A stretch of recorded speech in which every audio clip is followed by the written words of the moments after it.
Representative Schwartz. Here. Representative Simpson. Here. Representative Stith. Here. Representative Walters. Here. Senator Guru. Here. Senator Hicks. Senator Kinski. Senator Steinmetz. Co-Chairman Perkins. Chairman Nicholas. Mr. Chairman, you have a quorum. All right. Good morning, everybody. Welcome to markup time.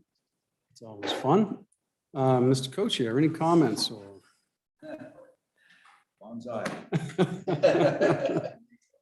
Don, why don't you just walk us through the day?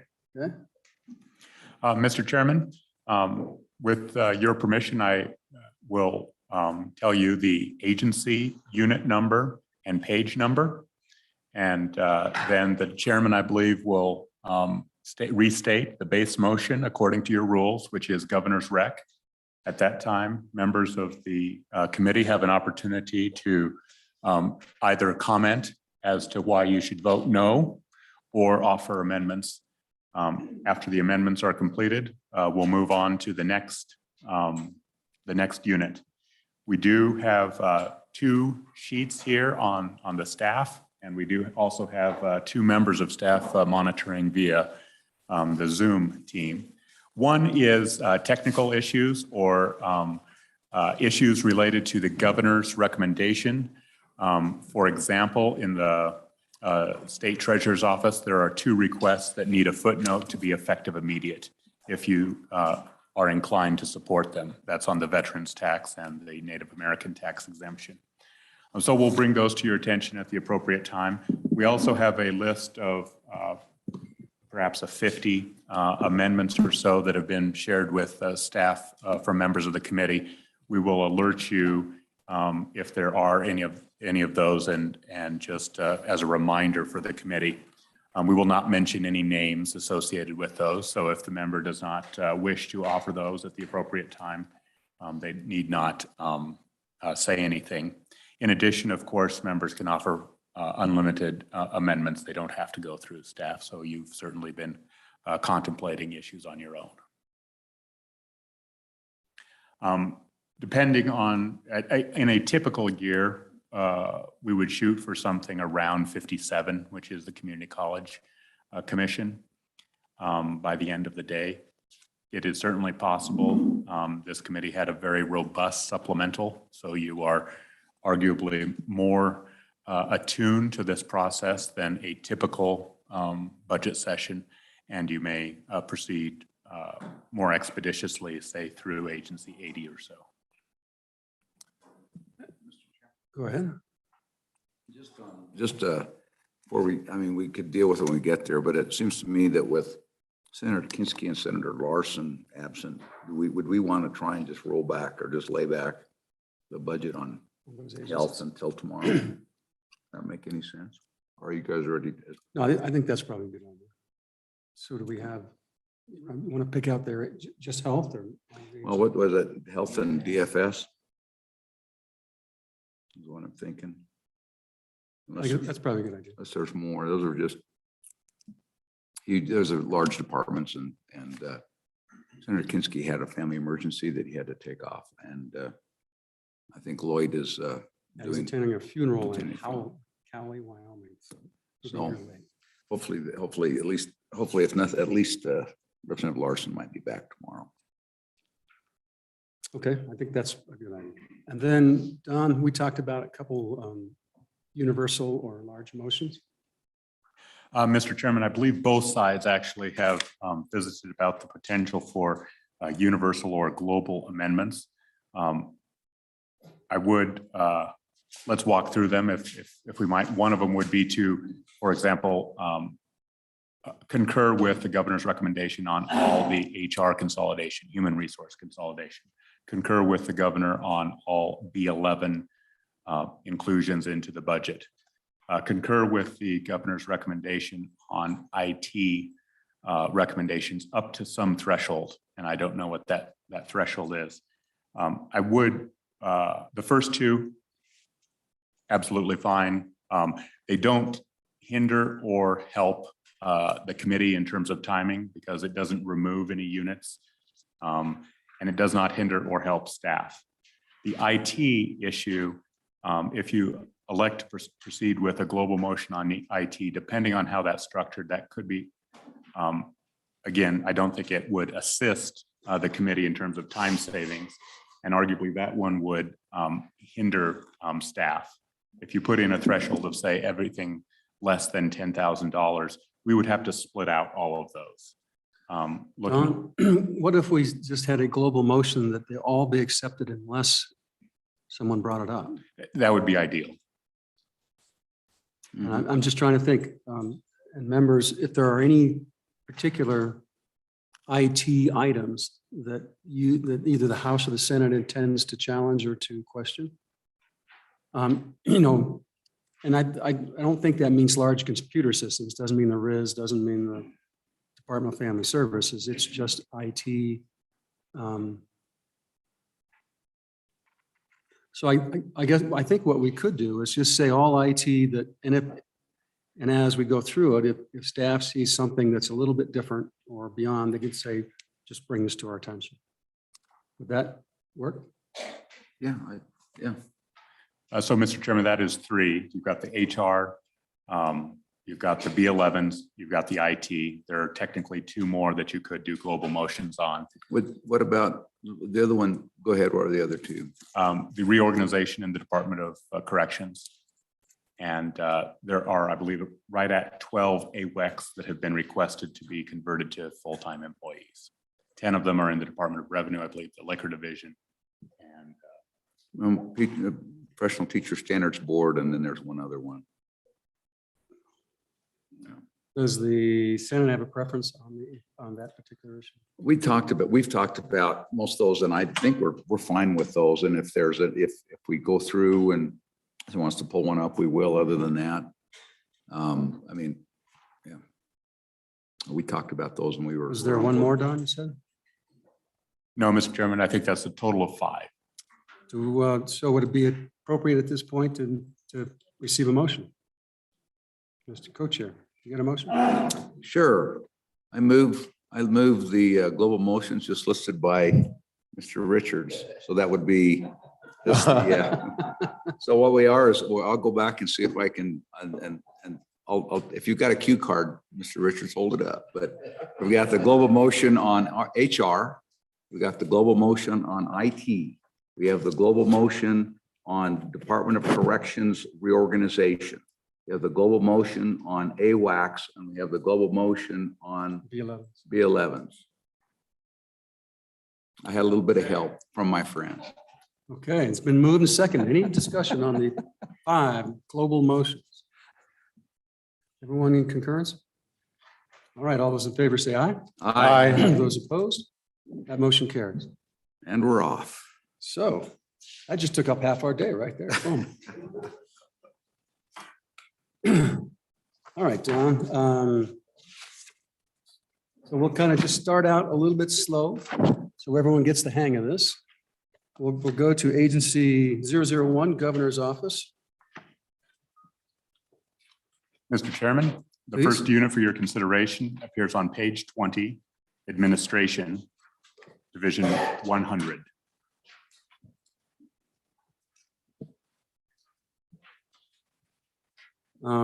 So my comment is I would move.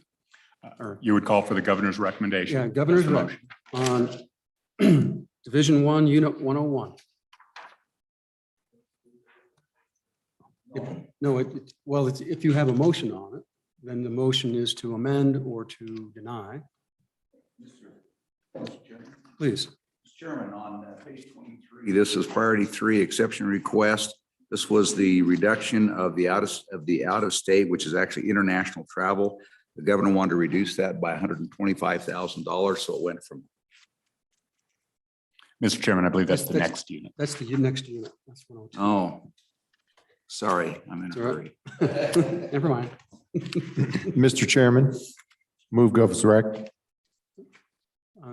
And there doesn't really have to be a motion. That's just a standing motion. It's a standing motion. So if there's no motion, then it's approved. Right? Mr. Chairman, you call for the question. All in question. favor? Question. All those in favor say aye. Aye. Those opposed, that motion carries. Now, Don, now 102. Mr. Chairman, the next unit for your consideration is on page 26, International Trade Markets, Unit 102.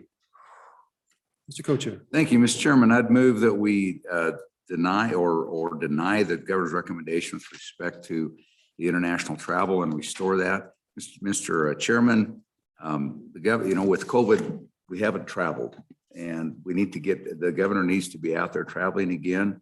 A lot of the travel will assist in promoting Wyoming agricultural products, particularly Wyoming beef, and also Wyoming manufacturing. And if he doesn't use it, it'll come back. If he does, it's important that we continue to try and move the needle in those areas. Mr. Chairman, I would second the motion to restore the 125,000 for international. Moved in the trade. second, and for discussion, one of the biggest issues out there is exporting coal. And that's what we do over on that side of the world. And that's where the folks where they want it the most. So it's an important And I concept. had that one too. I forgot to mention. Okay. Been moved and second. All those in favor to deny Gov's rec. All those in favor say aye. Aye. Those opposed, that motion carries. And Mr. Chairman, just for, we would restore 125,000. That is correct. Mr. Chairman, your next unit for your consideration is on page 27, Transition, Unit 0103. We have a motion. Question being called. All those in favor say aye. Those opposed, that motion carries. So Don, does that have the limited language that only if there's a new occupant? Mr. Chairman, that's exactly correct. If you would like the traditional language, which is applicable only if there is a change in the occupants of the governor's office, we would add that to the footnote. Do I have a motion? So moved. Okay, all those in favor say aye. Aye. That motion carries. As amended, all those in favor say aye. Aye. Those opposed, that motion carries. All right, Don, next. Next unit for your consideration appears on page 29, Intergovernmental Cooperation Unit 0104. That's right. All those in favor say aye. Aye. All those opposed, that motion carries.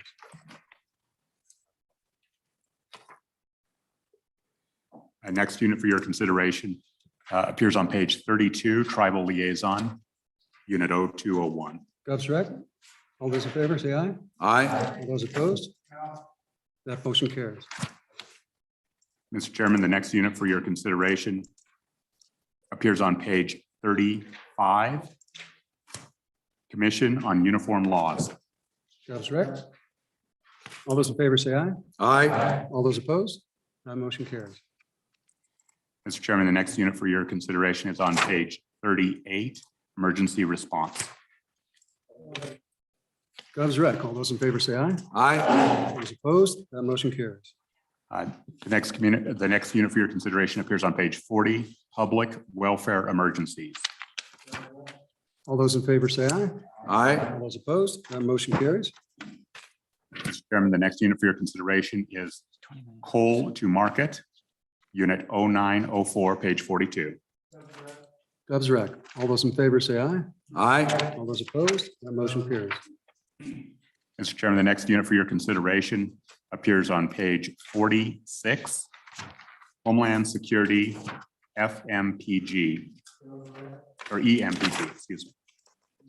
Gov's rec. All those in favor say aye. Aye. All those opposed, that motion carries. Mr. Chairman, the next unit for your consideration is on page 48, Community Assistant Program, State Support Services. Gov's rec. All those in favor say aye. Aye. All those opposed, that motion carries. Mr. Chairman, the next unit for your consideration appears on page 51, Flood Mitigation Assistance. Gov's rec. All those in favor say aye. Aye. All those opposed, that motion carries. Mr. Chairman, the next unit for your consideration is on page 53, Hazardous Materials Emergency Preparedness. Gov's rec. Gov's rec. All those in favor say aye. Aye. All those opposed, that motion carries. Mr. Chairman, the next unit for your consideration appears on page 55, the Waste Isolation Pilot Plant. We have a Gov's rec.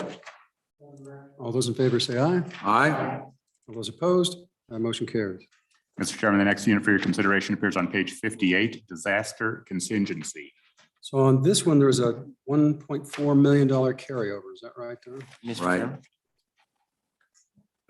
So with that, that moves it to just under 2 million with this appropriation. Is that right, Don?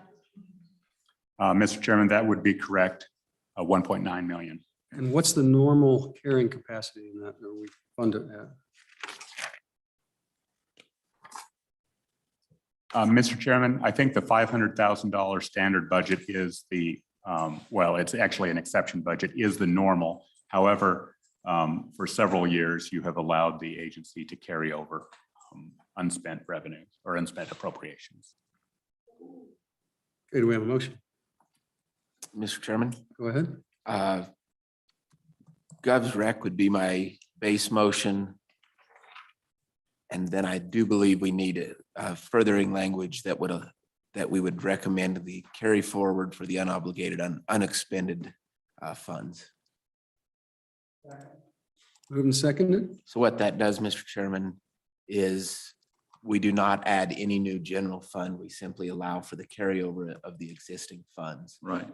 So, Mr. Chairman, Go ahead. so as I understand it, the recommendation was that this appropriation, the additional 500,000 be denied. And so with that, there'd be 1.4 million in the contingency. That's the Gov's rec. So, Because everyone understand the motion. Don, is that the right way to couch it? Is it to deny? Or is it? Mr. Chairman, I think if you want 1.9 million, the 500 plus the 1.4, it would be to adopt the exception request of 500,000 and adopt the carryover language. so the Gov's recommendation is denial. So it's actually, it's to restore the Correct. 500,000. As Co-Chairman Perkins mentioned, it's always best to say it in the positive restore rather than the deny. So is there a motion to, I guess that's the question, Mr. Chairman, is there a motion to restore? To restore the, To restore the 500,000? so do you want 1.9 or 1.4? I think it's fine. We're gonna have a lot of, we can just, if we can ask Kevin. Kevin, I mean, has the governor changed his mind on his recommendation? However, he does say, I recommend carrying forward any unobligated, unexpended disaster contingency, so you can accept the governor's. So by accepting the Gov's rec, it stays at 1.4. Yes. So the motion is Gov's rec, and I haven't heard another motion, Mr. Chairman.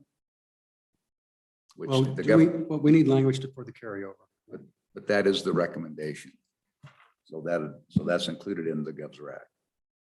Okay, everyone understand? Gov's rec, all those in favor say aye. Aye. Those opposed, that motion carries. 62, search and rescue. Unit 1107. We have a motion. Gov's rec, all those in favor say aye. Aye. Those opposed, that motion carries. Mr. Chairman, the next unit for your consideration appears on page 64, State Support Fund. We have a motion. Gov's rec, all those in favor say aye. Aye. All those opposed, that motion carries. Mr. Chairman, the next unit for your consideration appears on page 66, Emergency Management Performance Grant in Kind. We have a motion. Gov's rec, all those in favor say aye. Aye. All those opposed, that motion carries. Mr. Chairman, the next unit for your consideration appears on page 70, Emergency Response Fund. Mr. Chairman. Go ahead. So, Don, have we got, just want to check that we've got the correction that this is actually, I think goes changed from federal funds to the special revenue fund. Have we got, that was I had in my notes. Have we got that? Are we clear on that? Mr. Chairman, yes, this is 100% special revenue. Yeah, okay. Thank you. The amount is, $199,940. okay, Gov's rec. All those in favor say aye. Aye. All those opposed, that motion carries. Mr. Chairman, the next unit for your consideration appears on page 73, Building Resilient Infrastructure and Communities. Gov's rec. Gov's rec, all those in favor say aye. Aye. All those opposed, that motion carries. Mr. Chairman, the next unit for your consideration appears on page 76, State Homeland Security Program. The motion that goes rec. Those rec. All those in favor say aye. Aye. Those opposed, that motion carries. Mr. Chairman, the next unit for your consideration appears on page 78, Hazard Mitigation Grant Program. That's right. All those in favor say aye. Aye. All those opposed, that motion carries. Mr. Chairman, the next unit for your consideration appears on page 83, Federal Natural Resource Policy Account. Go ahead. Just for general FNRPA and an additional $1 million in the FNRPA designated for the Black Hills National Forest. That takes care of those two governor's letters, or the governor's letter that had the two requests.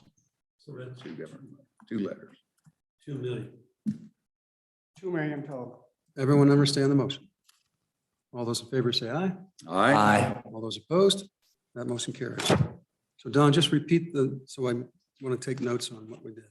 Absolutely, Mr. Chairman, on page 83, by way of motion, you have approved $900,000 of expenditure or appropriation from the existing FNRPA balance.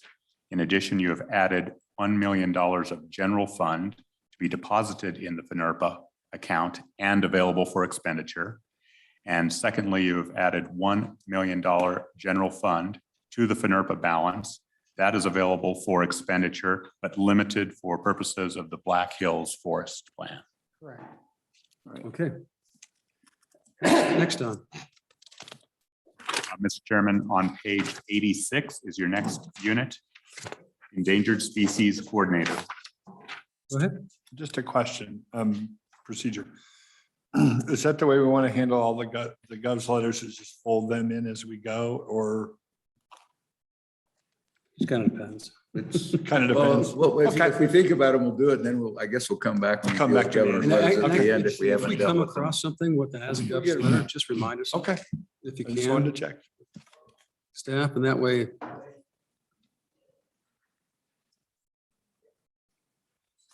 Okay, Don.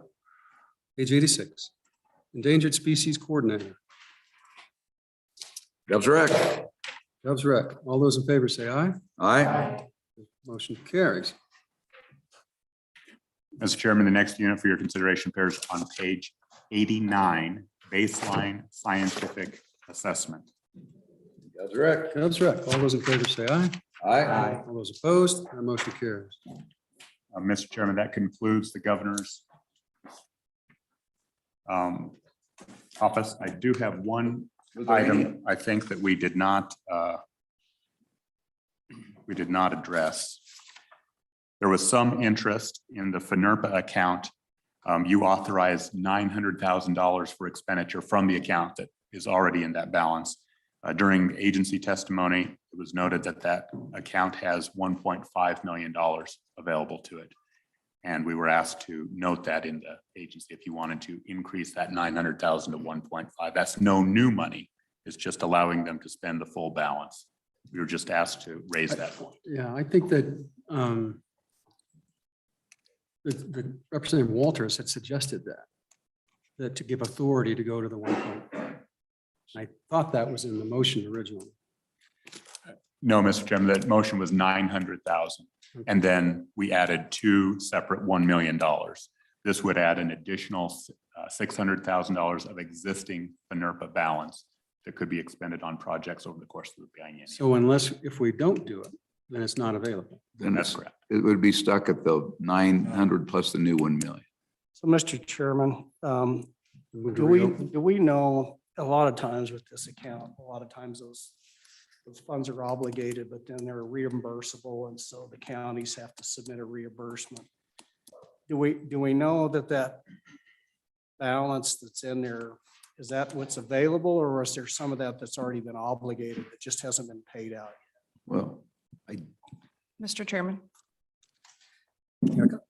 Senator Hicks, my understanding of that account is that 1.5 that's remaining in there would be after we've accounted for the money that we're holding back for those that are still obligated. So it's around 2 million, I think, a little higher for that balance in the account, actually. So, Mr. Chairman, Go ahead. I mean, is there any reason why we would not want to have governor have access to now? It would be 2.5 million essentially. Yes, so Mr. Chairman, I would further amend the governor's recommendation to allow spending authority for the balance on the account. Moved and seconded. All those in favor say aye. Aye. All those opposed, that motion carries. That sufficient, Don? Okay, next, 89. We did it. Mr. Chairman, That's done, that yeah. closes the agency, if you want to close it formally. Okay, What's next, the close agency one? motion to close. All those in favor say aye. Aye. All those opposed? That motion carries. Next, agency 2. Mr. Chairman, first unit for your consideration appears on page 16 and 17, administration. And we do have a couple of comments for your consideration. During the agency hearing, they discussed but did not include in their budget recommendation $64,000 for ballot publishing as a result of the local government constitutional ballot for investment of funds, which will appear on the ballot on November 2022. That's item number 1.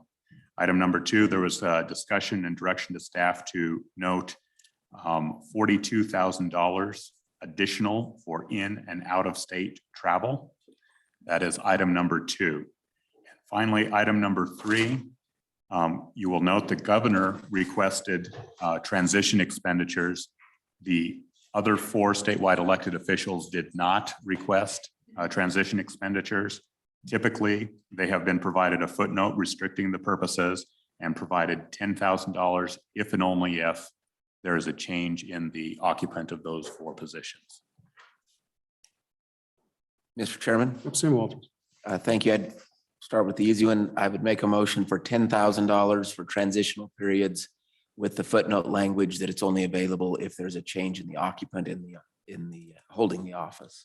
And that's just in line with what's been done historically. Second. Everyone understand the motion? All those in favor say aye.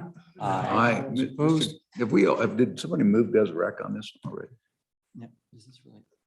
I don't think so. I've moved Gov's rec on unit 101. So this would be a motion to accept and amend. Right? Right now, I think we're fine now. We moved, unless you want to do it again. All those in favor say aye. Aye. Those opposed, that motion carries. Don, there was a discussion for the superintendent's office to walk us through that concept. Right, so agency 206, so it's quite a ways away. In the superintendent's office, history has provided for $10,000 for a transition and an additional $10,000 for the election if the incumbent changes. The last time this occurred was with the Secretary of State's office when Secretary Buchanan was appointed and before he was elected. So we don't need transition money in the current, do we need current transition money in the current situation where we have where the office is now vacant? Mr. Chairman, that is the past practice of this committee, is to provide up to $10,000. I believe in this current situation, both the superintendent and her deputy are vacating their positions and would be eligible for such things as moving expenses or other transition expenses. Not them, but the new ones, correct. So, Pay Don, them to go away. That's very good. we make that motion in 206. though. So, Ms.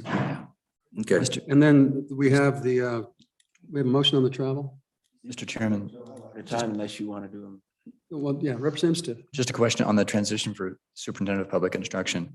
We'll handle that in Agency 206, Correct. not here, right?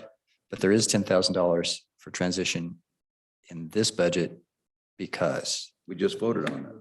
right, okay. Okay, go ahead. Mr. Chairman, I'd make a motion for $64,000 for the constitutional amendment purposes. And Don, you just put in the event that there is a constitutional amendment. You've got standard language for that. Mr. Chairman, yes, and in fact, there is because it was adopted last year. So, and Mr. Chairman, I had down in my notes, ballot initiative or special election, either one of those. So just expanding that note just a little bit. And so the question is that enough money? there could be two constitutional amendments theoretically. Mr. Chairman, what we typically do is we monitor, that there could be 5 or 6. And we monitor legislation that is making its way through the budget session. And we will bring to the floor a provisional amendment for maybe 1, 2, 3, depending on how those constitutional amendments are proceeding through the session. And Mr. Chairman, adding to that, many times those bills will have an appropriation within them for the printing of that constitutional amendment. And so that's the other place that this can. And come so the forward. co-chair's motion is a little broader, so it's probably a better motion. Oh, thank you.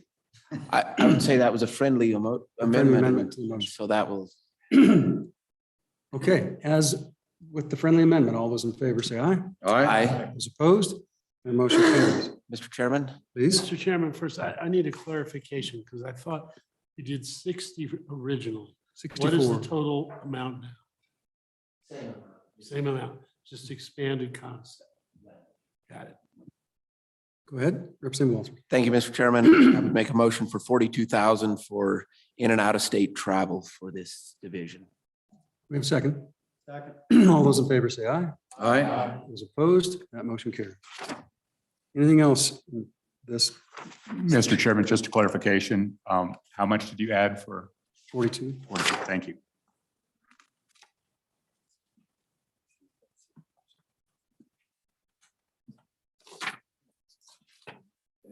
All right, take us to where we're at. Mr. Chairman, I believe you're on that unit as amended. That unit as amended, all those in favor say aye. Aye. Those opposed? That motion carries. Mr. Chairman, your next unit for consideration appears on page 22, securities enforcement. Gubsrec? Gubsrec is amended? No, Gubsrec. All those in favor say aye. Aye. All those opposed? That motion carries. Mr. Chairman, the next unit for your consideration appears on page 26, bucking horse and rider. Gubsrec? Gubsrec, all those in favor say aye. Aye. Those opposed? That motion carries. All those in favor as amended for agency 2, say aye. Aye. Those opposed, that motion carries. Next, we have the state auditor. Don? Yes, Mr. Chairman, the first unit for your consideration appears on page 14, administration. Gubsrec? Mr. Chairman, if I might, on this one, the same motion, if you wish to insert the $10,000 plus the footnote language in the event the occupant changes.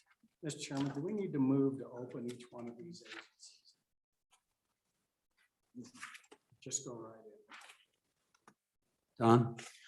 Mr. Chairman, you can proceed either way. Typically, you definitely move to open in the round robin after you visit them. The motion to close at the end kind of sets that all that action as more permanent, and then you move on. But it makes you could certainly open each agency. You feeling froggy, Joe, brother?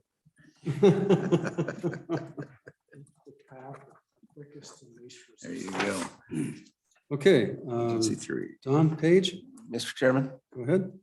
I would make a motion for $10,000 for transition and the footnote language that says it's only available if the occupant of the office changes, whatever that. All those in favor of the motion say aye. Aye. All those opposed, that motion carries.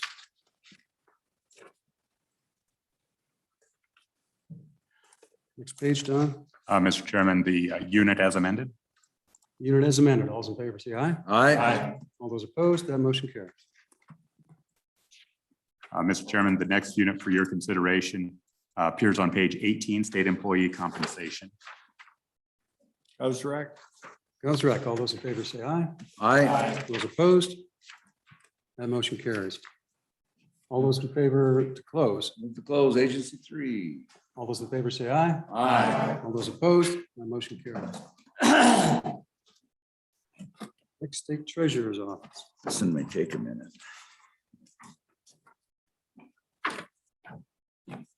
Motion to open. All those in favor say aye. Aye. All those opposed, and motion carries. Oh, you're changing up on us, huh? Keep us awake. All right, got it. Just making Larry happy. Look at him smile. He's happy.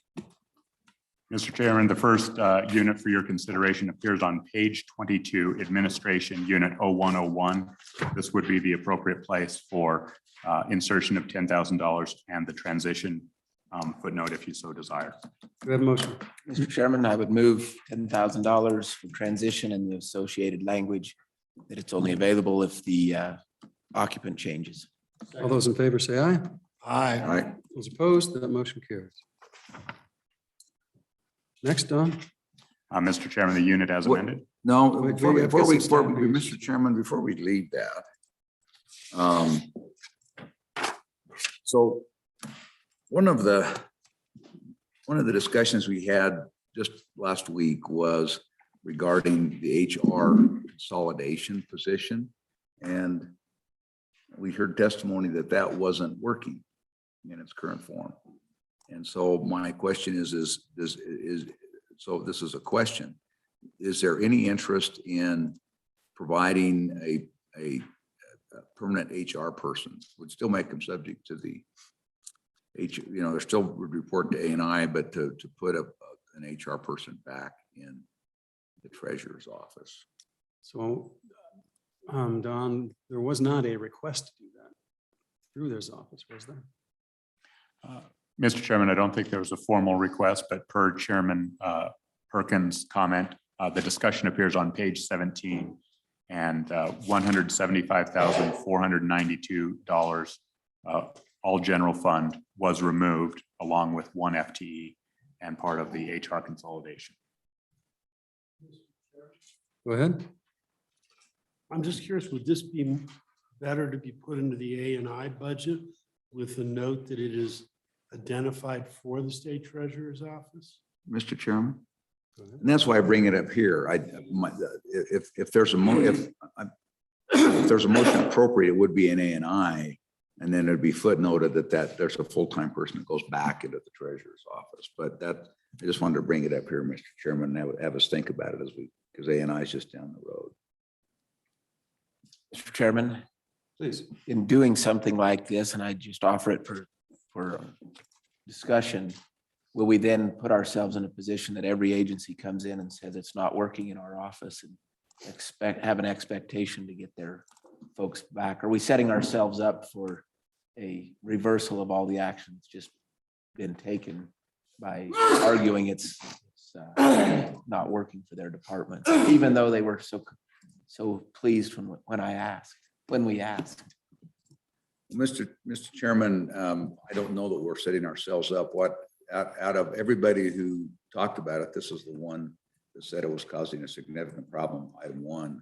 I think the other consideration is this is just a different agency as far as its impact on the rest of the state and the budget. And ultimately, if there is a problem that is hindering its ability to perform its function, I think it's incumbent that we get this fixed. And if that's what it takes, I just ask you to think about that. Mr. Chairman, Go ahead.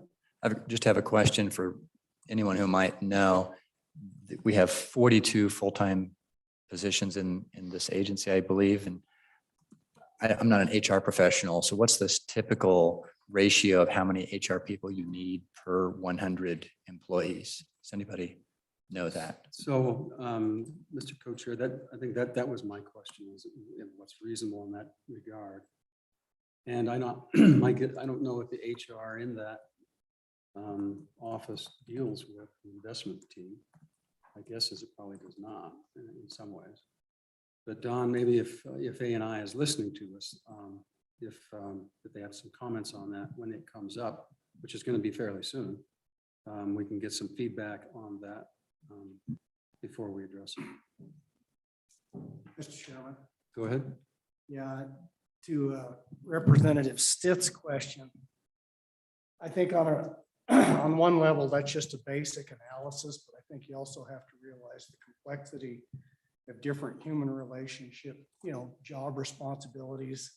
I don't know that just a ratio of 1 to whatever is inequitable given the nature of the positions that you're dealing with. So I don't know what value, really what it comes down to. Well, and you're right, right, or Vice President.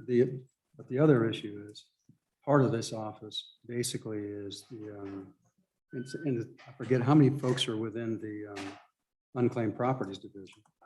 But that's a pretty simple division to operate and to function over, and it's not like you need an HR person to really perform much work on that component of it. So really, the HR would, and the problems that they're experiencing in the treasurer's office are amongst about 12 or 14 individuals. And whether or not you need a full-time HR person or something, if that's the right, and if it needs help, is that the right place to do it? So I don't know the answer. Mr. Chairman, I think if something might be the question.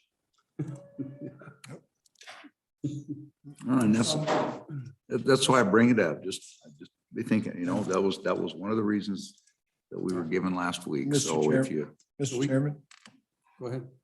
just a comment to Representative Walters' question. I would share that concern if we weren't doing it the way that the co-chair brought up the motion, that it was in A&I. That would be, and I still would like to, as our chairman said, like to hear from A&I on this, but I'm a little less concerned if it make sure that it's a clearly line drawn that it's from A&I to. Well, in my understanding, Don just walked in. So Don, is this person, has it moved out of your office, or does that person still work? they retired and they're gone.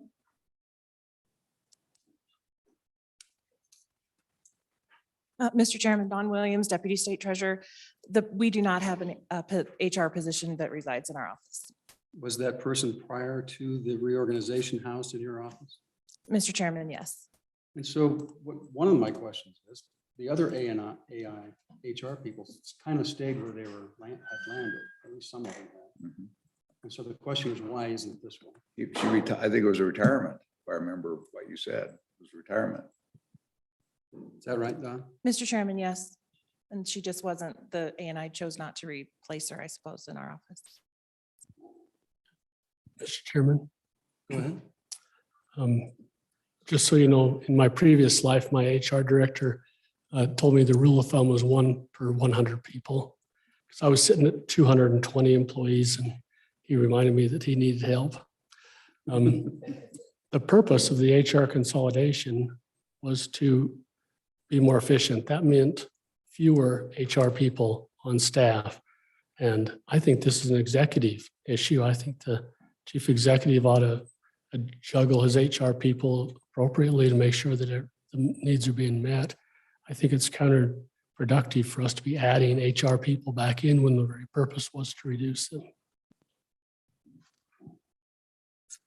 Okay, any further discussion on this? I think we've concluded that this issue should be addressed in A&I. So if we have more to add to it, we can bring it back up when we get there. Yeah, Mr. Chairman. And with that, I just think that we need some discussion, at some point in time, about how we would provide additional assistance, to get those functions back in the office and up. And running. Absolutely. And I think it's a little bit different, given that it's an elected official in terms of that type of thing. And so maybe, Mr. Chairman, that's a discussion when we come back and look at this. Okay. All right. Don, where are we? 101.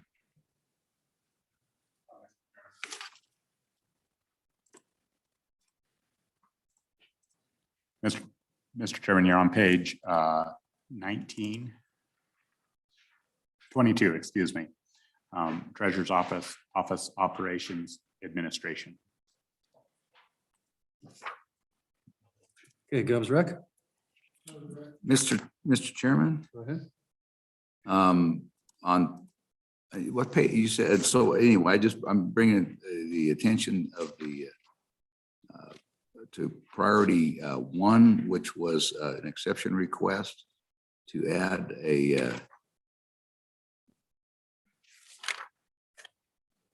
this is on page 17, so I'm looking at for every Now, that's HR consolidation, never mind. Page Let's move on 18 is past the that. position reclassification. Yeah, there it That's is, an priority approval. 2, the position classification. Yeah, so that's taken care of. And Yeah, 3 the- and 4 are the denials. Go ahead. This time out, please. Folks, this is a really important thing here. Just give us a minute to work through this office, please.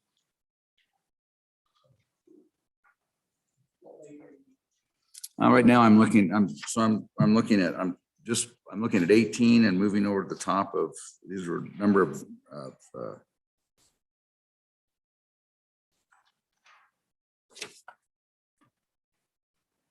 so on to look at the top of 19.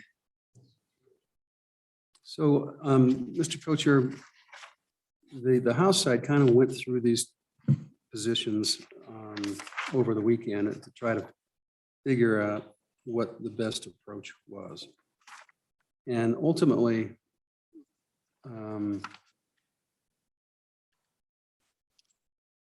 I think our general thought process was that we hadn't taken a position on either really to accept or deny the gov's requests. And that we wanted to sit down and have a kind of a more in-depth conversation with the Senate. So my suggestion on these two positions is to accept the gov's recs. And then let's work on this between now and Thursday or Friday or whenever we do our Round round robin, so that we can have a more constructive argument and just come to some conclusions on how we want to handle this. Fair enough. All right, Gov's rec. So Gov's rec, all those in favor say aye. Aye. Those opposed, that motion carries. Go ahead. Next, Don.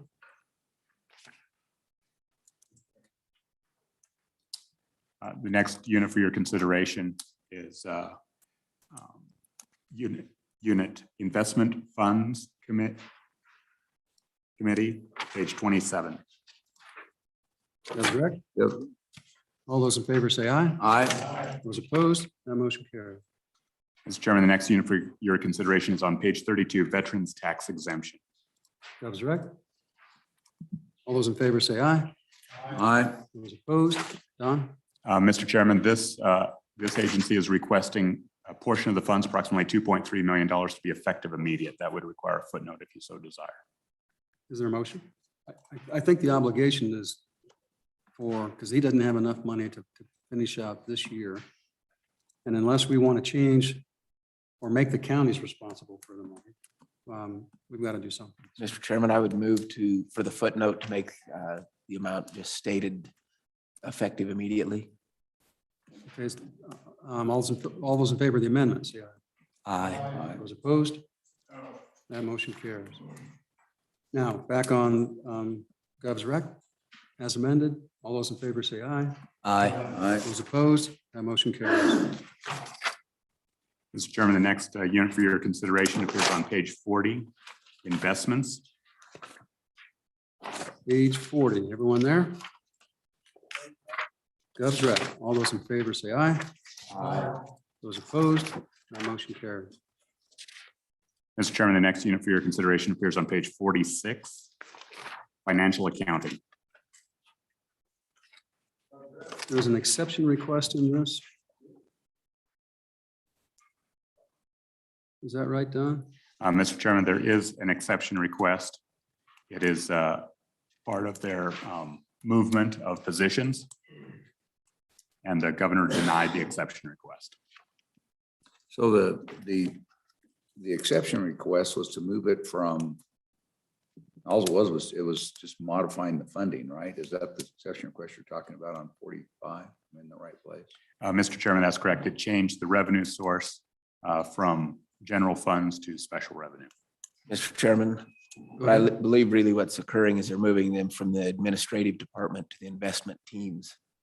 Is why there's a funding change, and so it is somewhat of a policy question that we're asking here is because those folks on the investment team really fall under a little bit different pay scale than do the folks on the other side.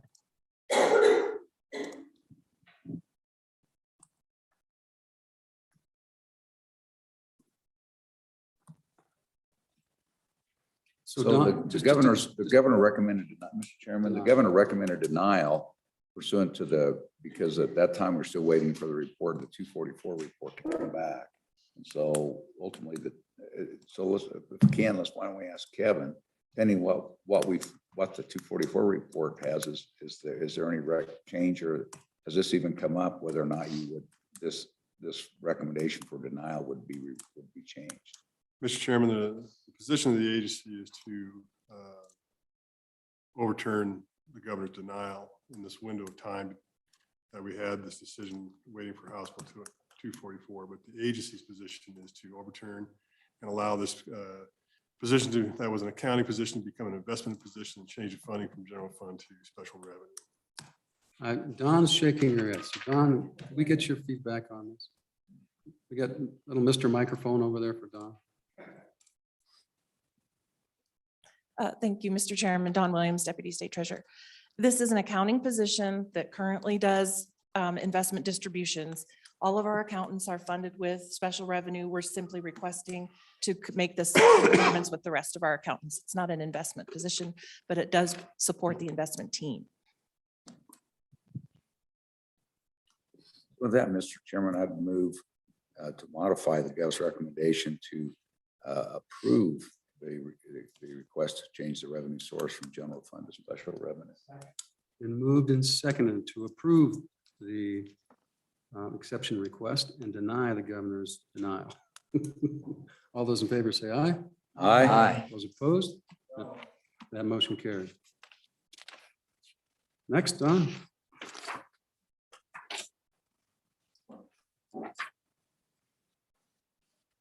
Don, are you good with that motion, how it came out?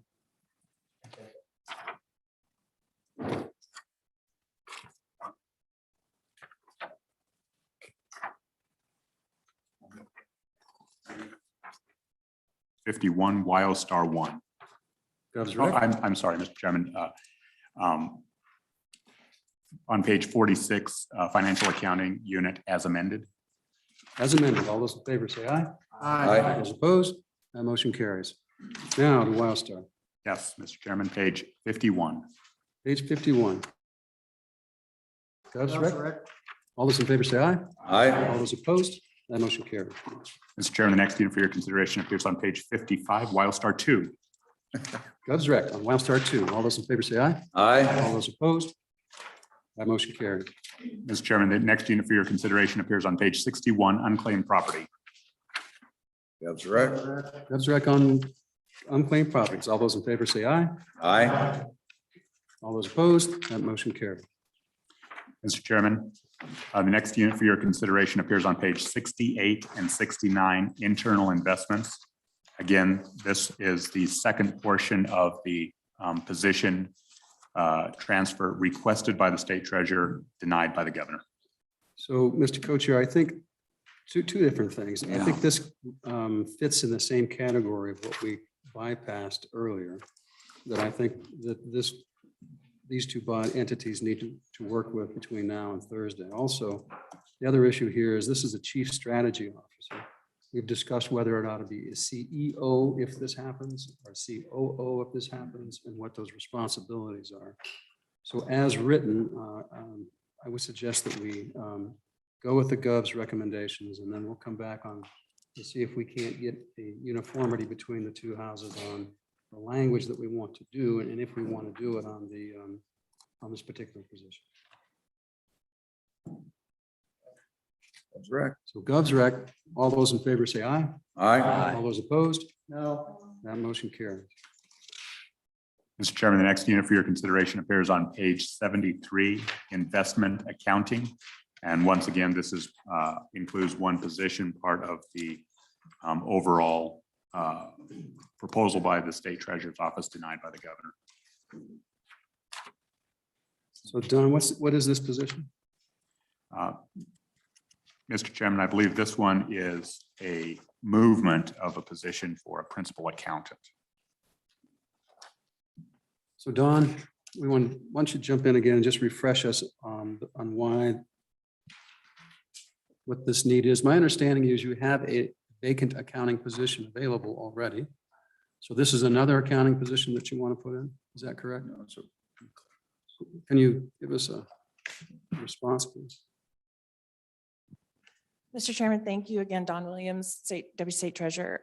This position you did deny, or you adopted the Govs Rec in Unit 0101. We were going to reclassify a position, but you may recall that I spoke about one position that that this was the position. We've already filled it. So if you were to give us another accounting position, we would need a position. It would not be a reclassification. And as to the reason we need accountants, we had a chat Friday that I might bring to your recollection that we can always use more help, although I do acknowledge it's very difficult. It's proven very difficult to fill those positions, but we do feel like we need it. So let me understand this. This position has been filled. Mr. Chairman, the position that we propose to reclassify to a Has been principal filled. account has been filled. And so what's the difference? So you're requesting a new one. You had room for another one. As my understanding from our prior legislative actions. So that's where I'm confused at. Mr. Chairman, I'm confused too with your question. I apologize. I'm not following. Mr. Chairman, Go ahead. are you talking about the position reclassification on page 71? Right. Right, and so what this is, this is a, you're seeking to reclassify, to move position 0007 from unit 101 to unit 903 for the purpose of classifying to a financial accounting 11 principal accountant. Mr. Chairman, Go ahead. the denial of the previous governor's recommendation, that used up that position that they intended to swap here. So now what they're asking for is a new position and the funding to go with it for accounting. If you would have accepted the swap, then that position would be available for these funds. And Don, explain to us the position that you're reclassifying. That position doesn't have anyone in it, right? At the current, other than the transition. In other words, it was a vacant position. Mr. Chairman, that's right. It was a vacant position. It's a BAS 07, which is an executive assistant position. One of the things that we realized with the loss of our HR person, we used to have two people up front and we had only one after retirement, so we weren't going to fill it. And use our HR person to backfill, cover lunches and phone, that kind of thing, back up on sick days and vacation. However, we don't have that HR person anymore. So we found that we needed a position up front. So we filled it.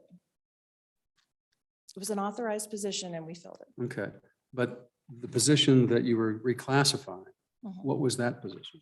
Mr. Chairman, that was that position. We at the time. So you don't really want to reclassify. You'd rather just have another position for an account. Mr. Chairman, exactly. At the time we prepared the budget, we still had an HR person. Okay, so the ideal situation is that we ignore that reclassification and just give you a new accountant.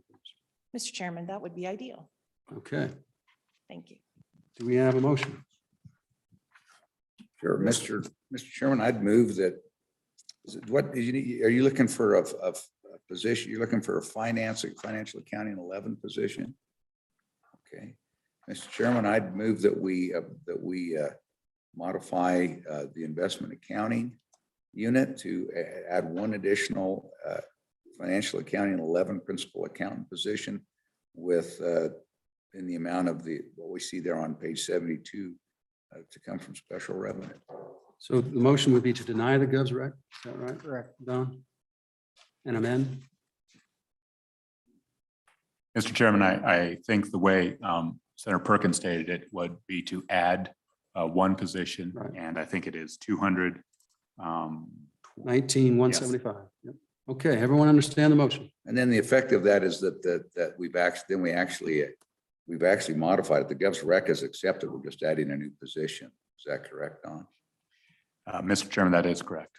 Okay, further discussion? Seeing none. All those in favor say aye. Aye. All those opposed? That motion carries. Go ahead, Don. Mr. Chairman, unit 0903 as amended. 0903 as amended. All those in favor say aye. Aye. Those opposed? That motion carries. Next. Mr. Chairman, the next unit for your consideration appears on page 77, Investment Administration. Motion. Gov's rec. All those in favor say aye. Aye. All those opposed? That motion carries. Next. Mr. Chairman, the next unit for your consideration is on page 83, Native American Motor Vehicle Exemption. And Mr. Chairman, this one, if you so desire, does require a effective immediate footnote for $38,132. We have a motion. Ms. Gov's rec. And then, Mr. Chairman, I would amend the Gov's rec to include the effective immediate for 38,132, I believe is the number, or whatever number was just stated if I'm not accurate. Gov's rec is amended. All those in favor say aye. Aye. All those opposed? That motion carries. That it, Don? Mr. Chairman, that's it. Move to close. Agency. All those in favor say aye. Aye. Those opposed?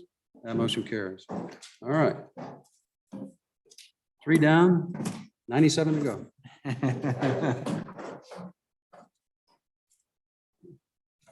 Anna.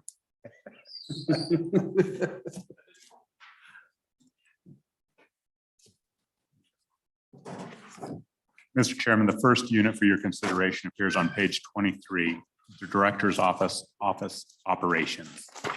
And Mr. Chairman, I would say when we get to the appropriate unit in HR, Director Bach has joined on Zoom if you wish to She ask. has. Lucky her. All right. Okay, Don, start us off. Mr. Chairman, the first unit for your consideration appears on page 23, Operations. So was there a request that was withdrawn in here? There Yes, is. Mr. Chairman, there was a withdrawal of $167,730 in general funds made after the submission of this request. So do we need, what would be the proper motion, Don? Mr. Chairman, a motion would be appropriate to reduce this unit by 163 or $167,730 general funds. Okay, there's been a motion to amend. All those in favor say aye. Aye. All those opposed, that motion carries. Anything else on that, Don? No notes. Next page. As amended, if you wish. As amended, all those in favor say aye. Aye. All those opposed, that motion carries. Mr. Chairman, the next unit for your consideration appears on page 31, Professional Licensing Boards. Page 31. Special Gov's license rec. board. Gov's rec. All those in favor say aye. Aye. All those opposed, that motion carries. Mr. Chairman, the next unit for your consideration appears on page 35, Procurement. Gov's rec. Gov's rec. All those in favor say aye. All those opposed, that motion carries.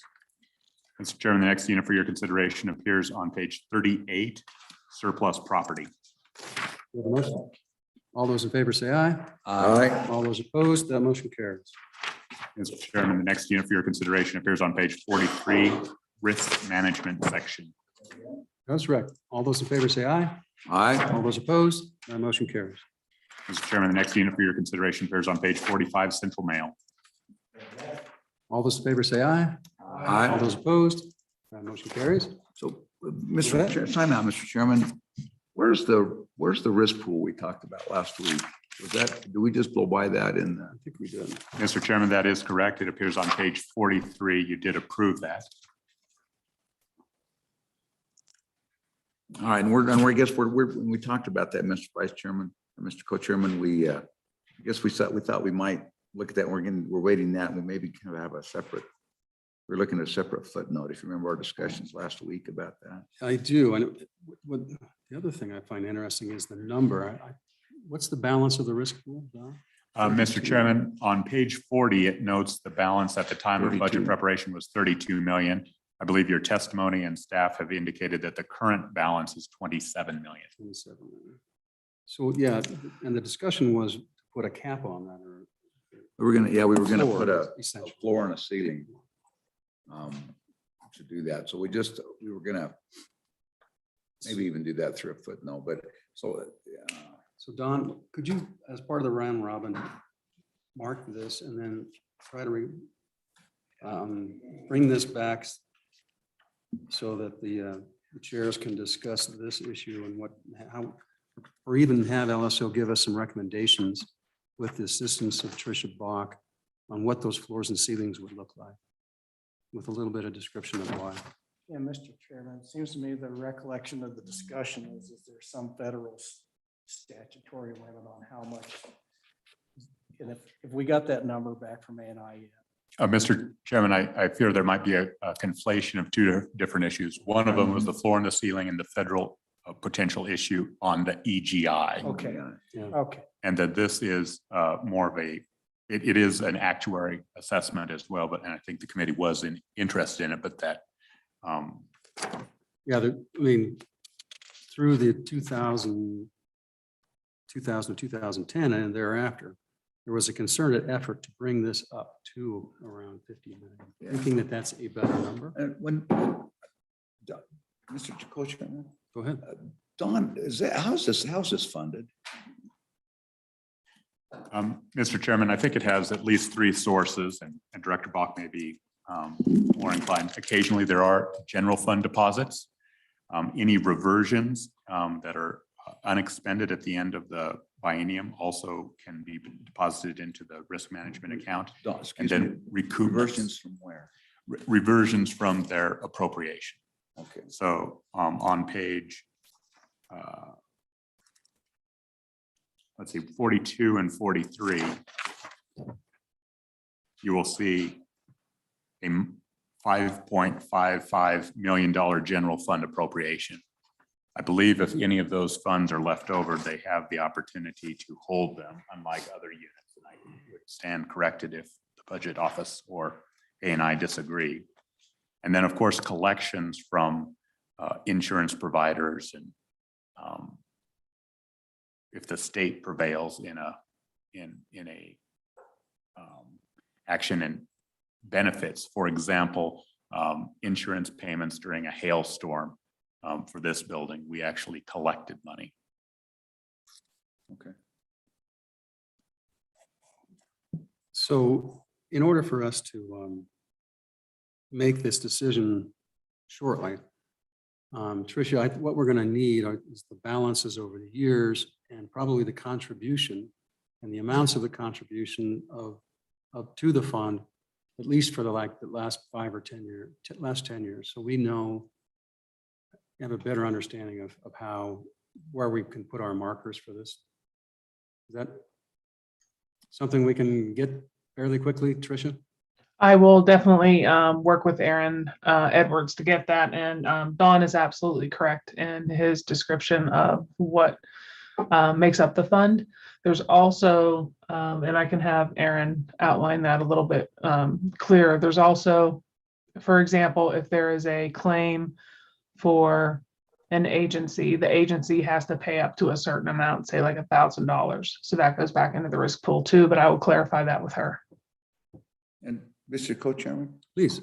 Trish, so as I look at this, I mean, I'm just kind of uncomfortable. If this is at 27 million, I'm just concerned it's too low by 10 or 15 million at least.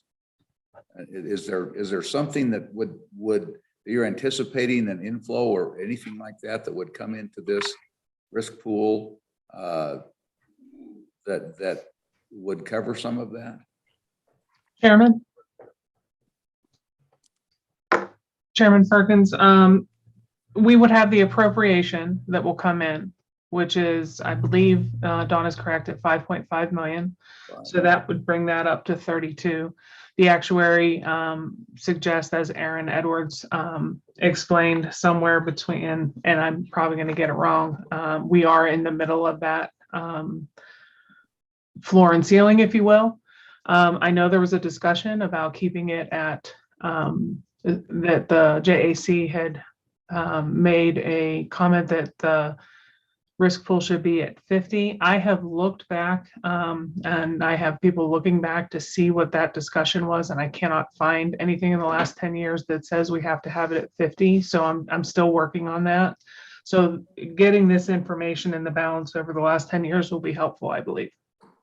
Yeah, Mr. Chairman. and Trish, I think where that comes from is that was just a unspoken or a policy passed down from Appropriation Committee to Appropriation Committee.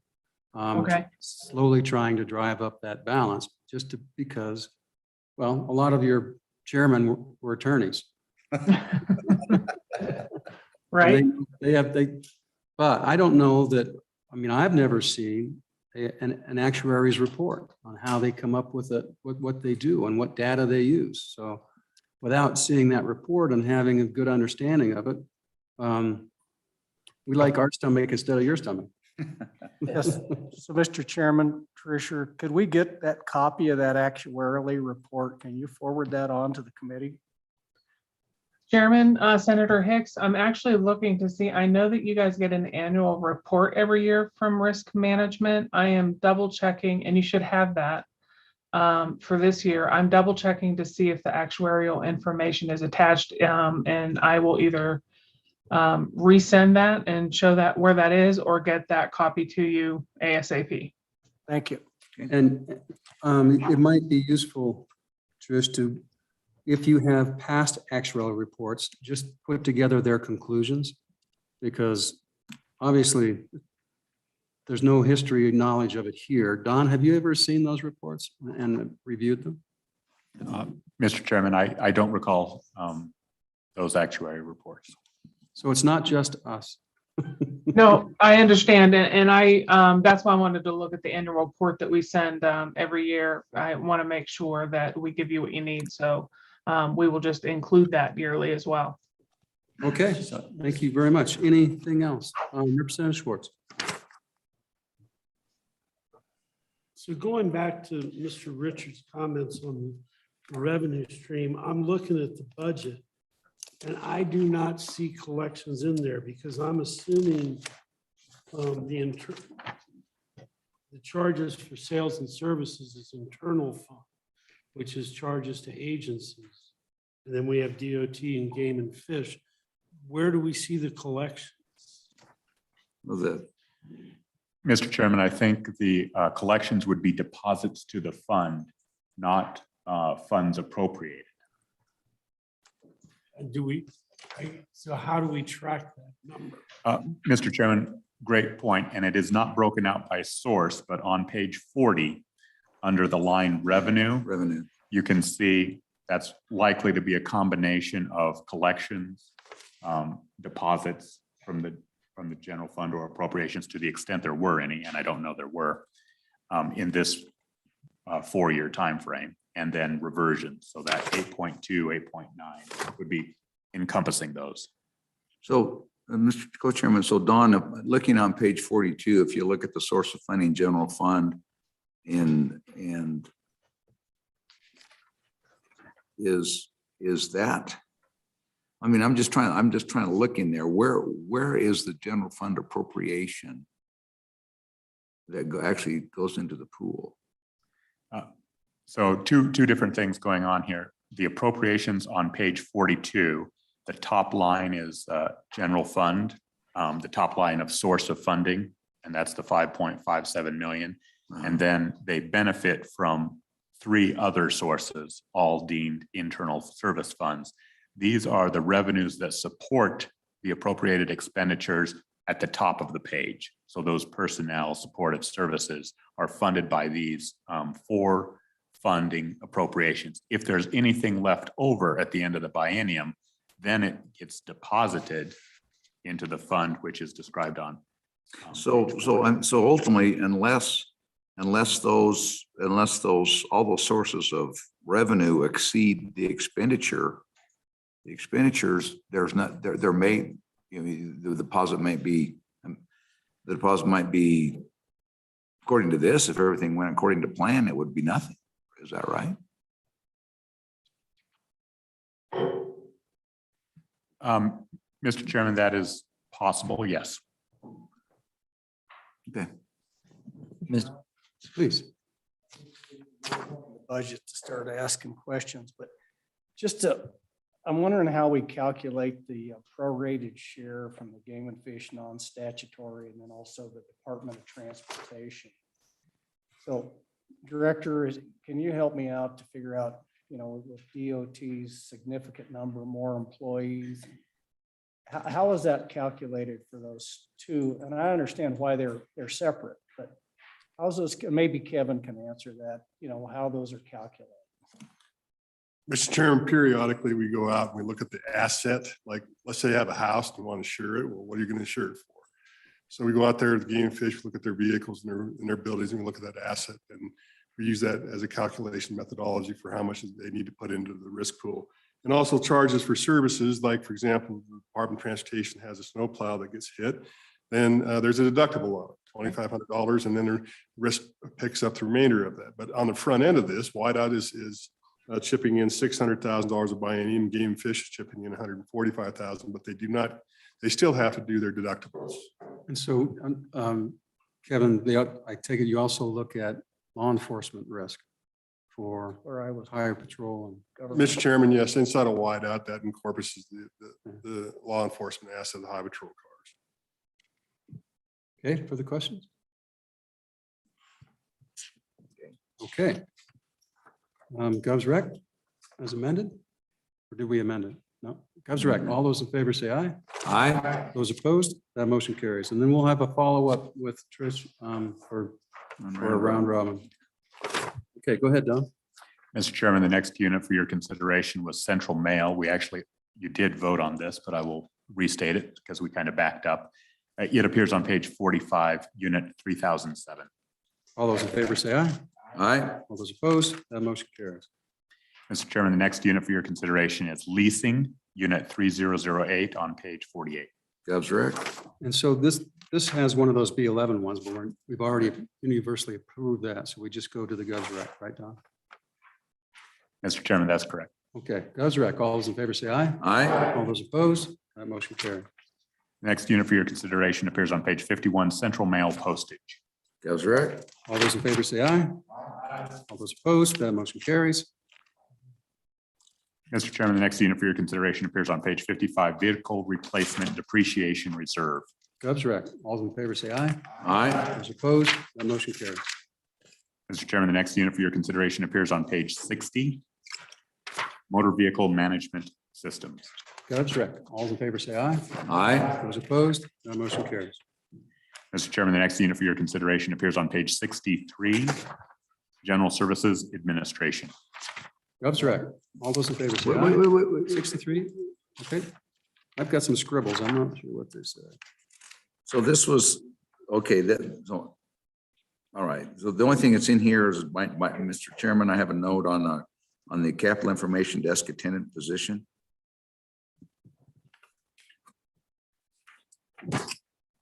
Mr. Chairman, my recollection is that the anomaly for this is that it's essentially an information officer here in the Capitol who gets paid the same as an electrician.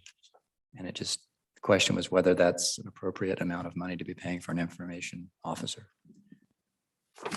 So, Mr. Chairman, this is another one. Don, let's put a pin in this one for round robin on this unit and this capital information desk attendant. I think there's some information that I've got coming about this. And so this addresses the information officer who is going to be, that the ANI is recommending be approved to basically work with and be part of the docent folks downstairs. Is that right? Well, it's the tour guide, accept packages, answer phones, and have their presence. But Right. yeah. And so the other component of this, Mr. Co-Chair, is that part of what this person's function is or does ties directly to the legislature, not Yes. just ANI. That's why I want to stick a pin in it. That's right. And so we want to, and we are talking about this in the wayfinding committee and trying to tie that into or with how we proceed with what transpires with the wayfinding committee. And so, yeah, and I don't know if we'll resolve that between now and Thursday, but we definitely need to have it earmarked again for round robin. And if we can't resolve it, then probably between now and session. So, okay. Okay, so Gov's rec. Gov's rec. All those in favor say aye. Aye. No. All those opposed.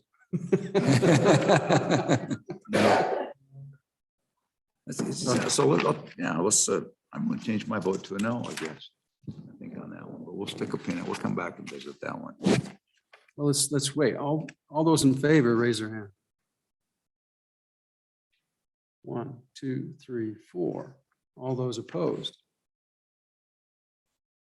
I would say that fails. So back on it. So we're the motion then, restate the motion to deny Gov's rec. Okay, Mr. Chairman, I'd move to,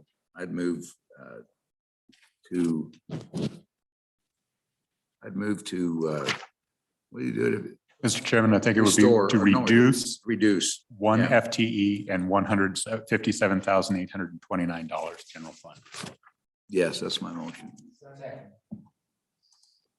All those in favor say aye. Aye. All those opposed. That motion. Chairman, I want Please. to clarify. The objection is not to the position. It's to the salary that has been associated with the position. Or is it just, we don't need the position? Because personally, I believe we need the position, but the issue might be the salary. And I need clarification.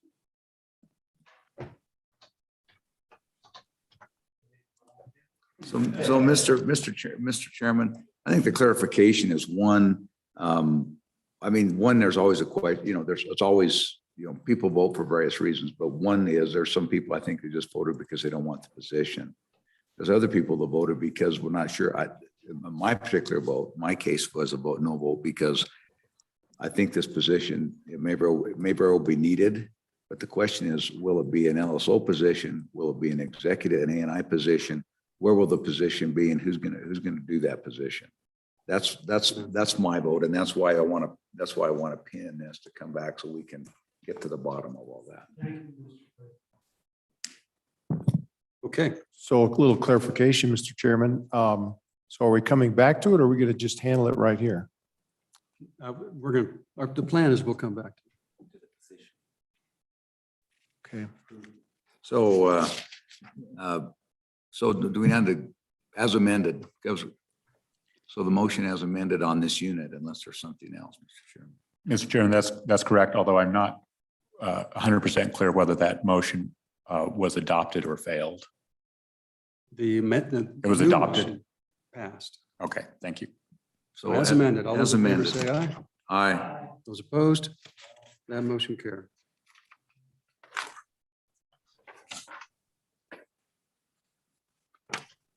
Next, Rockwell.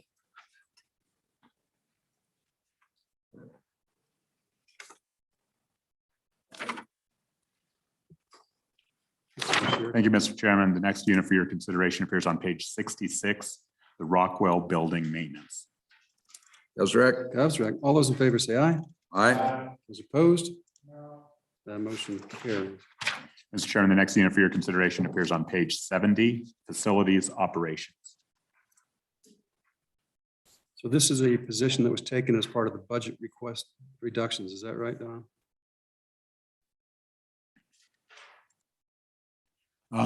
Mr. Chairman, I think this is certainly the legislature did reduce a position here. I think one note is, I believe the agency subsequent to the reduction of the position also reduced the available salaries in this unit in order to provide salary increases in other units. And that is identifiable on page 69, columns 2 and 3. You will see a reduction in the base budget of approximately. So, Mr. Chairman. please. So what I have in my notes is that that they moved this to the state construction department, but they were only supposed to take the money. We were only supposed to take the money for that in the 2021 session and leave the position and allow the position to be refunded. And I think what happened is when we did that, we took both, not only allowed the money to go, but we also removed the position. And so this is a restoration of that position. That's what the governor's recommendation is, if I understand that, Kevin. Is that correct? Kevin's nodding his head, yes. Yes, Mr. Chairman, they're requesting the position and the funding. And the funding. Yeah. And so, and Trish, I think the general explanation of this is with the added space and the additional work that's been required that we didn't have to have during the construction of the reconstruction of the state capitol. We just need another position to perform these duties. Basically, we've got 2 custodians on staff. For the, I mean, This whole building. for this building. Chairman, yes, this one specifically that you're talking about, however, is the trades management. So that's the discussion we had about the 2 positions, one in buildings and grounds and one in trades that was given to construction management. And what we ended up doing is having a serious backlog with we lost an electrician. And we're not able to keep up with the requests. There are also other issues with buildings and grounds with custodians as well, with keeping up with the work. So there's kind of 2 issues going on right there. But this one is the electrician specifically that was transferred to construction. When I did speak with I believe it was Representative Larson. He intended to take the position, the funding, not the position, but both were taken for both the buildings and grounds and the electrician.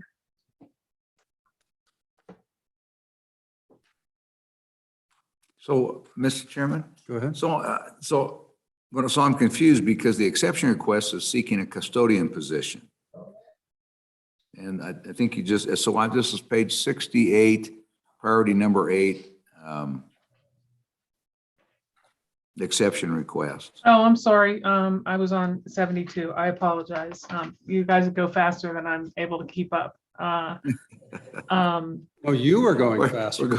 Yeah, but I'm missing pages, unfortunately. Come I back to the apologize future. for that. Yes, this is the custodian position. I apologize. Co-chairman, chairman, the position was the buildings and grounds custodial position that was also transferred over. So yes, that is correct. It is a position that was taken and that was intended to leave the position. So we are asking for the position and the funding at this time. Well, Mr. Co-Chair, we knew when this happened that we would have to refill at least one of these positions, if not more, when the buildings got put back in service. So we have a motion, or Gov's right.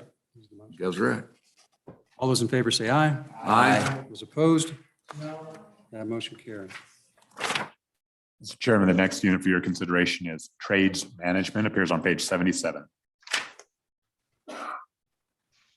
Okay, now we're talking about Mr. Electrician. Correct, Mr. Chairman. And so just refresh our memory on this as well, Trish, if you would. Chairman Nicholas, this position very similar to the prior one. It happened in one motion, I believe. Both positions were taken to give to state construction in the same manner. So what's the purpose of this position? This position was an electrician that we honestly could not afford to lose. It happened to be vacant because we were struggling trying to fill it based on the rate of pay, honestly. So it was vacant, and I believe it was vacant for 3 months. It may have been a little longer. And so it was taken, and I listened to it after the fact. I was not present to understand exactly the conversation that went with it. But we were not able to sustain that, given that we were behind on our electric tickets. There's only, I believe we have 3 electricians for the entire complex, the entire state. And what did you do with, because you didn't have this position? I mean, what are we at risk of, or what's not getting done? Well, what's not getting done are tickets that are not health and safety. So I can give an example that I'm aware of. If you are aware of, sometimes there's flickering lights. In my office, there's flickering lights because the light fixtures, there's something wrong with the light fixture. That has not been fixed since I have been there because it's not a priority. We are making sure that those issues are being taken care of that are a priority. We don't want to be in a situation where I can handle some flicking lights. We can't handle bad electrical in a building. So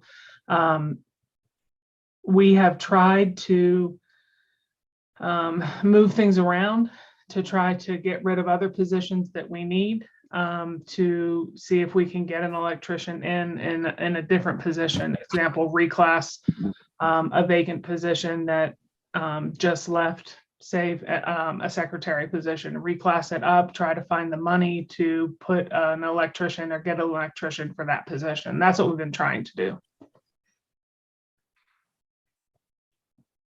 Okay, any further questions? So, Mr. Chairman, Trish, if I understand what I understood your last comments to be was that you've only got three electricians you've got to cover the 40 odd buildings here in Cheyenne. And so the only thing you're able to do right now is they're doing they're handling only health and safety issues, and they're not able to do, and so what's suffering is the maintenance the regular maintenance backlogs in particular, or any other repairs that aren't, like you said, others like example you gave of the flickering lights that are non-health and safety issues. Co-Chairman Perkins, I believe that would be an accurate answer. Another example would be the electricians, unfortunately, are the ones that have to get on the ladders to clean out the lights, for example, that are in the JAC room. When you have the Miller season or the brick bug or box elder season, you get a lot of bugs in the lights. Custodians can't do that. So the electricians actually have to go up and do that. Those are the type of things that we are certainly not doing, along with flickering lights. When I say health and safety, I want to make sure that's clear. We are getting to some of the other stuff. It's just it's taking a lot longer to get to non-safety issues. Okay, thank you. I'm just curious, Tricia, you had me until you said that it takes an electrician to get bugs out of a light frame. I mean, I asked the same question, and the way that it works, my understanding is when they go up there, the electricians are the ones that have to do that, and I can get more information for you on that too. But those are the things that are not being done. And that's based upon the electrical code? I have to verify that with them, and I can give you the answer when I get it. Mr. Chairman? Can they change, can a janitor change a light bulb? The janitor can, it depends on it actually depends on the light fixture. The janitors don't actually have the majority of some of the very specific light bulbs. Light bulbs are not like they used to be in this building anymore. So it's not just grab a light bulb and screw it in. There's a lot more to it in the Capitol. Mr. Chairman, I can give you several examples of clients of mine that have been cited for for changing certain light bulbs in commercial facilities that were not electricians, and they've been cited by city electrical code individuals who happened to be in the room at the same time when they did it. Correct. And so, Don, just for my clarification, this request this trades management also includes a position for the Thayer Thompson maintenance. Is that correct? Or is that a different unit? Mr. Chairman, yes, there's only one request here, and it is for the electrician. Mr. Chairman, Go ahead. so Real quick, how long have we had 3 electricians on staff? And I'll just tell you where I'm going with this. We just spent $330 million reconfiguring the Capitol and the Hirschler building. So we've got all upgraded infrastructure on a significant amount of the square footage within the Capitol Square. So I understood we may have needed it when a lot of this stuff was old electrical. I'm just wondering right now if this has been a historic number of positions Miss, with all the upgrades, Well, whether and the work demand is still there or That, not. I think that's a good question, Mr. Vice President, because if you look at page 73, it says there are 5 electricians to maintain all 40 buildings in Cheyenne. So I don't think we have 3 just for here. Can you clarify that, Trish? Chairman, Senator Hicks, I would say that there are 5 electricians. When I was saying 3, I misrepresented.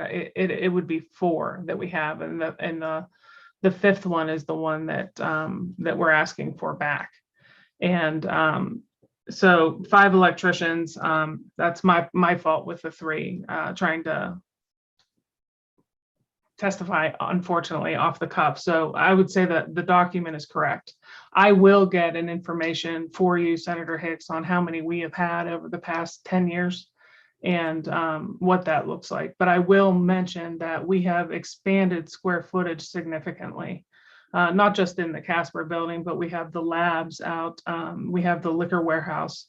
So that's one of the issues we have is we may have been struggling in the past and now we're drowning. No, Mr. Chairman, I'm just curious, back to one of the other comments with HR. What's a standard for number of electricians per square footage of buildings? And particularly if you look at their age structure, I mean, obviously it goes up if you get something that's 60 or 70 years old, but I'm just curious if there's any standards along that line and how that's comparable with the other state buildings scattered out around the state. Well, yeah, not only just state buildings, but in general for commercial and for state buildings around everywhere. Yeah. Okay, Tricia, can you help us with that? Chairman Nicholas, Senator Hicks, I will get that information. I do not know that information. I do know the information relating to HR, but I don't with electricians, but I'm sure somebody is listening that will be calling me and letting me know what that number is. Okay, Don, take us back to where we're at. Just kind of. Mr. Chairman, you were on page 76 and 77. Trades management as the unit. The governor's recommendation has been moved. No amendments have been made. Okay, Gov's rec, one more time. All those in favor say aye. Mr. Chairman, Okay. So sorry, I just want to make sure I'm on the right page. So on 72, we have priority number 4, exception request. We So have, Gov's rec would include would include that position. and he recommended approval. And then priority 7 is the one we've been discussing, the senior electrical position. And then on page 74, we have the general maintenance, general building maintenance. Right, we're talking, and the governor recommended approval of all of those exceptions. That's correct. Okay, thank you. All those in favor say aye. Aye. Those opposed? No, That motion carries. On, next. D, utilities. Page 80. Gov's rec. So there was a question on whether or not this would sufficiently cover the inflationary cost that we all anticipate. Here's some of my notes. Anyone else have notes on that? are you in utilities? Correct. All I have is a note that there was no increase to this amount, which is. Kevin? Mr. Chairman, our conversation was we're going to monitor this. The oil prices, gas prices are in fluctuation. If we need to, we'll address it in true up and supplemental. We have enough to get through the first half of the biennium. Okay, Gov's rec. All those in favor say aye. Aye. All those opposed, that motion carries. Next, HR consolidation, we moved on that. Don, where are we at then? Mr. Chairman, page 87, Human Resource Division Operations. I don't believe you adopted a restoration of any position in the State Treasurer's Office. If you wanted any questions on that, if this would be the appropriate unit. So we did add one position to the Treasurer's Office, but the rest of them, they were going to come back and address again, right? Right. Mr. Chairman, that's correct. And I believe the position you added was an accountant, not the HR. Correct. Okay, Gov's rec. Go ahead. So before we do, I just had that was the question we wanted to ask Sure. the director about the HR person in the treasurer's office.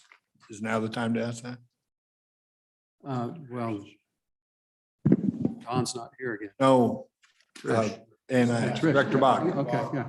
Sorry. Is that okay? So Trish, the question is, you've probably heard the testimony that the Treasurer's Office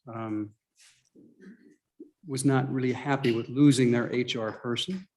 They thought that they had that, and apparently that person retired, and when that person retired, as part of the reorganization, the HR person that had that position is now officed in your office and only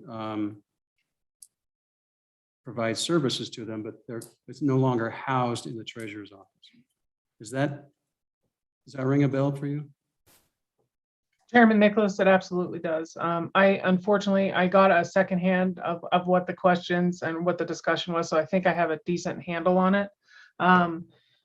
What we did with HR consolidation, we worked through attrition, and when the HR person from the Treasurer's Office, which is the only elected official's office that had a dedicated HR person. So for example, when we spoke with the treasurer, the auditor, and the Secretary of State, basically what happened is we took over their HR, similar to how we did it with the boards. They were not large enough to have their own. That's part of the efficiency of the HR consolidation. And I'm just kind of giving you a background so you know what happened. So we left the HR person at treasurer because they requested it, and they were pretty adamant to keep her, and we did do that. The rest of them, they didn't really have HR. They had fiscal people that did HR. So we took over that, and then we were allowing, by taking that HR duty away from the elected officials, they were able to utilize their fiscal people as they should. That was the idea. So when the retirement happened at treasurer, we rolled them into how we are addressing the elected officials, which seems to be going well. I understand that the treasurer's office is not happy with that situation. So that is something that we've been working with Dawn and Bill Pilger on, who is the counsel over at the treasurer's office. So I think there was a question on how many HR folks or how many employees an HR person can, the normal ratio, similar to what Senator Hicks asked about the electricians. It's 250 employees to one HR person. And so that is one reason why we have consolidated. That is where the savings comes from on the efficiency side of it. Okay. And I'm not sure if there were other questions. Further questions on that? Okay, okay, so I don't think any action at this point is. So Gov's rec. All those in favor say aye. Aye. Those opposed? That motion carries. Next, Don. Mr. Chairman, the next unit for your consideration appears on page 98, distance learning. Gov's rec, page 98, we're there. All those in favor say aye. Aye. All those opposed? That motion carries. And we'll stick a pin in, that's the ER, employee group insurance. Don, is that right? No, Mr. Chairman, this is distance learning. Oh, distance, okay, I'm ahead. Next. Never mind. I'm one ahead. All right. Mr. Chairman, page 104 is EGI or Employee Group Insurance Administrative Services. And recall, you do have a bill pending, which will be discussed later this week. Okay. So other than that, any questions on, No, Mr. Easy. Chairman, if let's just put a pin in that one for round robin, and if, we'll see how that looks like, and the other thing, there may just be a footnote or something we want to put in. okay, Gazrek? All those in favor say aye. All right. All those opposed, that motion carries. Mr. Chairman, the next unit for your consideration appears on page 108, Employee Life Insurance. Gazrek? All those in favor say aye. Aye. Those opposed, that motion carries. Mr. Chairman, the next unit for your consideration appears on page 112, Employee Health Insurance. Gazrek? All those in favor say aye. Aye. All those opposed, that motion carries. Mr. Chairman, the next unit for your consideration appears on page 116, Employee Dental Insurance. Gazrek? All those in favor say aye. Aye. All those opposed, that motion carries. Mr. Chairman, the next unit for your consideration appears on page 120, Voluntary Insurance. Gazrek? All those in favor say aye. Aye. All those opposed, that motion carries. Mr. Chairman, the next unit for your consideration appears on page 124, Flexible Benefits Plan. Gazrek on flexible benefit plan. All those in favor say aye. Aye. All those opposed, that motion carries. Mr. Chairman, the next unit for your consideration appears on page 129, Economic Analysis General. So, Mr. Co-Chair, I've got a note here that this is a one time, is that, or suggested one time? Or maybe that was just my thought. I know it's So, Mr. Chairman, you're looking on page 127? correct. Yes. And so what I have here, Mr. Chairman, is my notes was this was not a user rate. Said that they took the money and there was no expecting it to be refilled, to refill the positions. That's what I have down in the notes. Kevin, any insight? Mr. Chairman, give me an opportunity to go out and look at the chapter 17 report. I think that's where the interest lies. Mr. Chairman, if I might, Please. I believe this discussion related to $179,109 in 100 series, which was removed from the Economic Analysis Division. The position remains, but it is insufficiently funded to provide anywhere near a salary and compensation in the next biennium. Those funds were moved to another unit to provide compensation increases. So, but Wait, what, hold on 1 second. Trish, I see you shaking your head. Chairman, and I thank Don for that information. What he said was correct, except it's not increases. That was to send, to move some money to gain another, to fund another position, not necessarily give an increase. There were vacant positions. So it was to make a position that we needed at that time in another division. And that's some of those things happen when like we don't have an electrician or the PIO office, the PIO position in the director's office. So that's when we were doing that last year to make up for some of the shortfalls that we had in A&I with positions. So we basically moved the funding from one position and put it in another and then hire for that position, not necessarily an increase. Mr. Chairman. Go ahead, Senator Groom. Director, could you tell us what that position was? I believe that was, and Kevin will be able to correct me if I'm wrong, I believe that was the PIO position. So what happened is the director's office needed a PIO position. And once we were looking through the agency, trying to figure out how to fund it, that was part of the funding that came to fund that position. That's where that request was 100 pages back on the PIO position. So we moved that funding, but Kevin can clarify if that was, if I'm remembering correctly. What's the job description of a CIO for the ANI? I'm sorry, P as in Public Information Officer. Public information. Okay, that makes more sense. Yes, I need some help in that area. And when did you hire that position? Trish? I believe it was February 2021. Okay. And so basically you reduced one position in the economic analysis division. We did.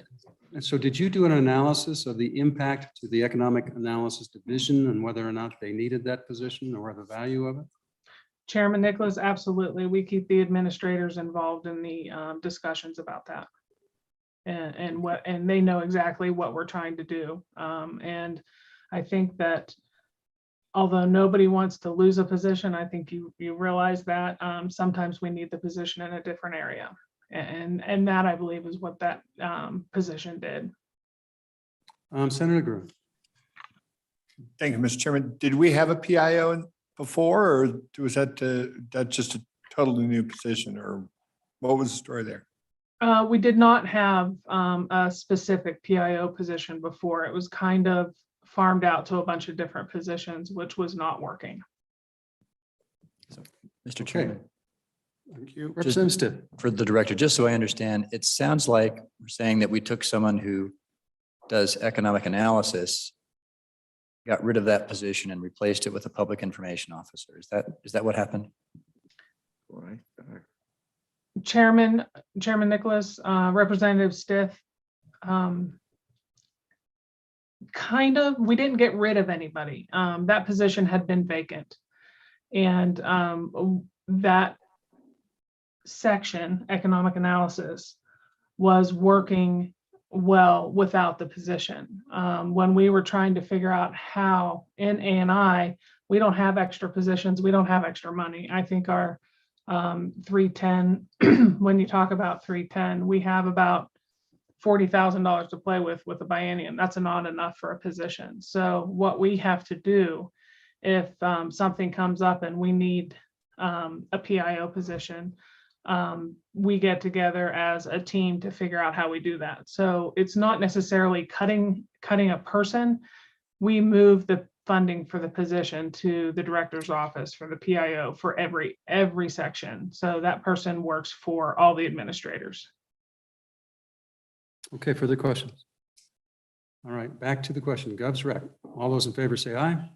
Aye. Those opposed? That motion carries. Mr. Chairman, the next unit for your consideration appears on page 132, State Library Division. 132, Gov's rec. All those in favor say aye. Aye. All those opposed? That motion carries. Mr. Chairman, the next unit for your consideration appears on page 135, Library. Libraries, Gov's rec. All those in favor say aye. Aye. All those opposed? That motion carries. Mr. Chairman, the last unit for your consideration appears on page 137, State Library Federal Funds. All those in favor say aye. Aye. All those opposed? That motion carries. Okay, it's 9:55. Move to close. All in favor say aye. Aye. All those opposed? That motion carries. Let's take a 10-minute break and then we shall be back. And we'll start speeding up.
All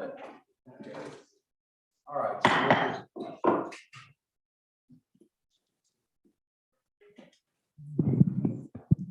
Okay, we are back. Next agency is 006A. Is that right, Don? Support boards? Mr. Chairman, that is correct. If you're looking at the hard copy, that's a separate binder. And I would suggest a en bloc motion to adopt all of the agency or all of the boards and commissions that do not have any exception requests, which include Agency 12, boards and Board of Architects and Landscape Architects, Agency 17, Board of Radiological Technology, Board 20 or Agency 22, Board of Respiratory Care, Agency 28, Board of Registration and Podiatry, Agency 30, Chiropractor Examiners, Agency 34, Dental Examiners, Agency 35, Funeral Service Practitioners, Agency 36, Board of Midwifery, Agency 56, Examiners in Optometry, Agency 62. Did you leave 43 off on purpose? I did. Okay. Agency 62, Board of Physical Therapy, Agency 64, Board of Hearing Aid Specialists, Agency 65, Board of Athletic Training, Agency 68, Board of Psychology, Agency 83, Board of Occupational Therapy, Agency 251, Board of Veterinary Medicine, and Agency 252, Board of Acupuncture. Mr. Chairman, so moved. All those in favor say aye. Aye. Those opposed, that motion carries. Mr. Chairman, returning to Agency 43, this does have an exception request in the dietetics. On their page, it would be page 108 of the PDF or page 11 of their individual budget. They're asking for $9,000 in 800 series. So what number is that? Agency 43. On the PDF version, it's on page 108. On the hard copy version, it's Agency 43, page 11. That's hard to find. It's a fun fiscal, this is a fun fiscal shift in the amount of $9,000. That's the one we're talking about. Mr. Chairman, that's correct. Okay. What was the issue, Don? They're just requesting $9,000 of a spending authority to cover anticipated administrative costs. So it's just an increase in spending authority. And do they have the money?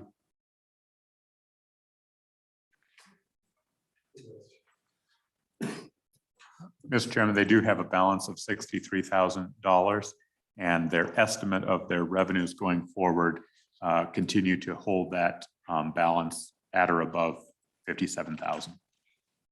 We have a motion. Goes rec. All those in favor say aye. Aye. All those opposed, that motion carries. Next one, Don. Move to close. All those in favor say aye. Aye. All those opposed, that motion carries. Mr. Chairman, the next agency for your consideration is Agency 58, the Board of Speech, Pathology, and Audiology. Their exception request appears on page 133 of the PDF document or page 13 of Agency 58's written document. And the issue is the amendment? Very similar issue. They're requesting $10,000 of administrative fees for the Department of Administration and Information and $6,000 in contractual fees. Same question then, Don. Funding is, Mr. Chairman, they have a running balance of $328,000 currently. And with the estimates going forward, it maintains above 312. Goes rec. goes rec. All those in favor say aye. Aye. All those opposed, that motion carries. Move to close. All those in favor say aye. Aye. All those opposed, that motion carries. Next, Don. Mr. Chairman, the next agency for your consideration is Agency 78, Mental Health Licensing, Mental Health Professions Licensing Board. The agency's budget for your consideration appears on page 11 and 12 of the hard copy of Agency 78. or page 191 and 192 of the PDF.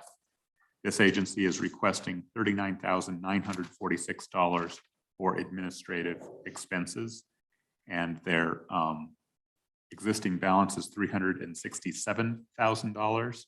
It does have a declining balance, but it is sustained above $318,000 for the forecast period. So this is for additional administrative costs. So it's a,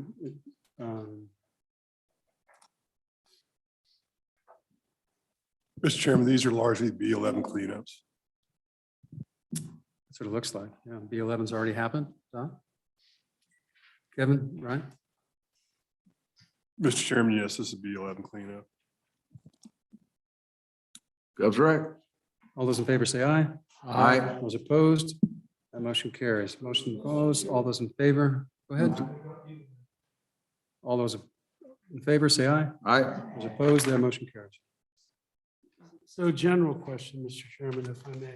Please. We're looking at these independent boards and commissions, and we've been referring to their balance that they're carrying.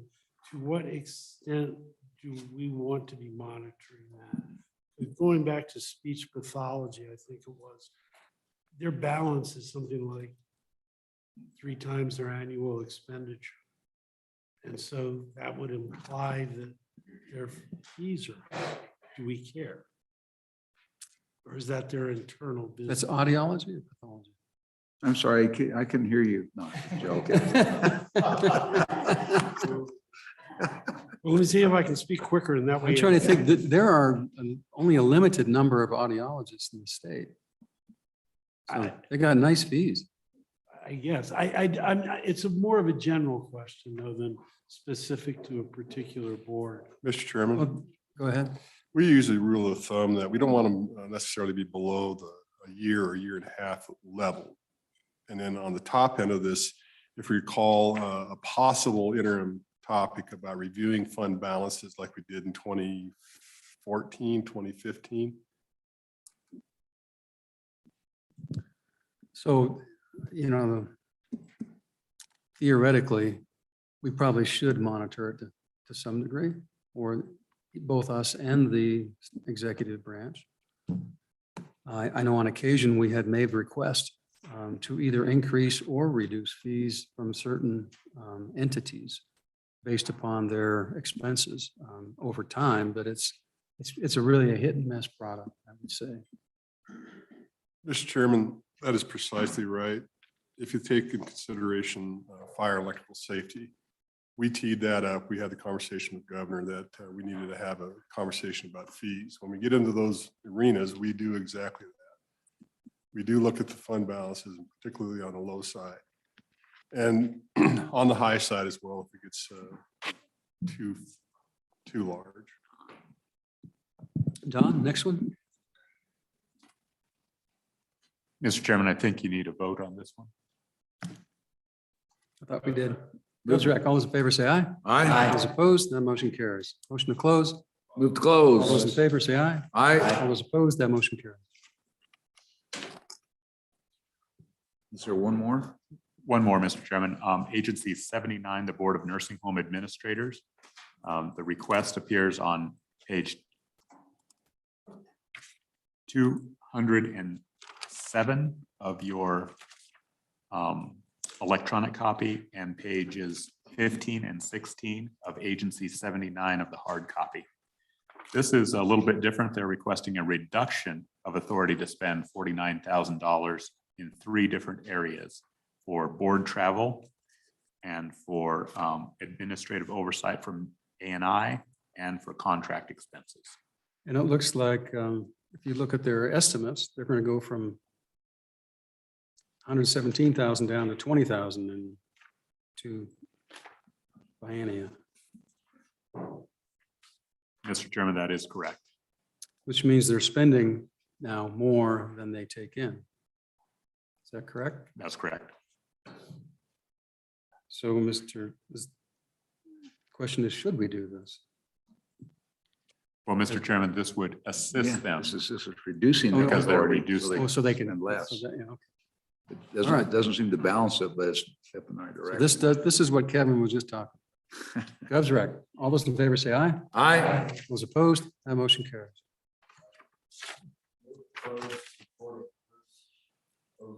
All those in favor say aye. All those in favor say aye. Aye. All those opposed, that motion carries. Now we have independent boards. Don, same process? Yes, Mr. Chairman, if you wish to make an en bloc motion for all of the boards and commissions that are independent and do not have an exception request, that would include Agency 16, the Board of Barber Examiners, Agency 46, which is the Wyoming Combat Sports Commission, Agency 52, the Board of Medicine, Agency 54, Board of Nursing, Agency 59, Board of Pharmacy, Agency 61. I'm sorry, Agency 59 should not be on the list. Agency 61, Board of Certified Public Accountants, Agency 75, Board of Outfitters and Professional Guides, and Agency 84, Board of Professional Geologists. Mr. Chairman, so moved. Okay, all those in favor say aye. Aye. Those opposed, that motion carries. All right, let's go back to Real Estate Commission. Yes, Mr. Chairman, the Real Estate Commission is almost like an agency into itself because it has several divisions and multiple exception requests. The first one for your consideration, if you're using the electronic copy, appears on page 30 of the PDF or page 18 of the printed copy. This is the Real Estate Commission. Don, the request is for a new hire. Mr. Chairman, the request is for $82,146. And that is for a new hire, salary market adjustment, priority number 1 and 2. And well, I guess they're all priority number 1, but there are 3 separate positions. I think the committee had a lengthy conversation about this agency's transfer of funds from the 900 series to the 200 series and then to the 100 series, and providing salary increases at that time. And this is to sustain those increases. So the question, other than having a discussion, are we going to do anything about it?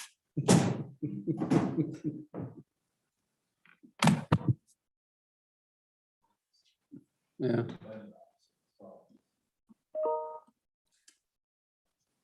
Go ahead. Yes, Mr. Chairman, we're not pleased with that activity. We do have a weekly report that's coming out now where we were highlighting any of those attempts. And Okay. we'll shut them down when we find them. Gov's rec. All those in favor say aye. Aye. Those opposed? That motion carries. Is that the only one, Don? No, Mr. Chairman, this agency has a couple more. The next one for your consideration, page 36 of the PDF, page 24 of the printed copy, Real Estate Recovery Fund. No exception requests on this unit. All those in favor say aye. Aye. All those opposed? That motion carries. Next, Don. Mr. Chairman, page 41 of the electronic copy, page 29 of the printed copy, Real Estate Education. There are no exception requests. Gov's rec. All those in favor say aye. Aye. Those opposed? That motion carries. Mr. Chairman, the next unit appears on page 47 of the electronic copy, page 35 of the printed copy. There is an exception request, very similar to the other exception request for the increase in salaries to accommodate prior increases in amount of $17,419 in the Real Estate Appraiser Administration Unit. Gov's rec. All those in favor say aye. Aye. Those opposed? That motion almost dies, but carries.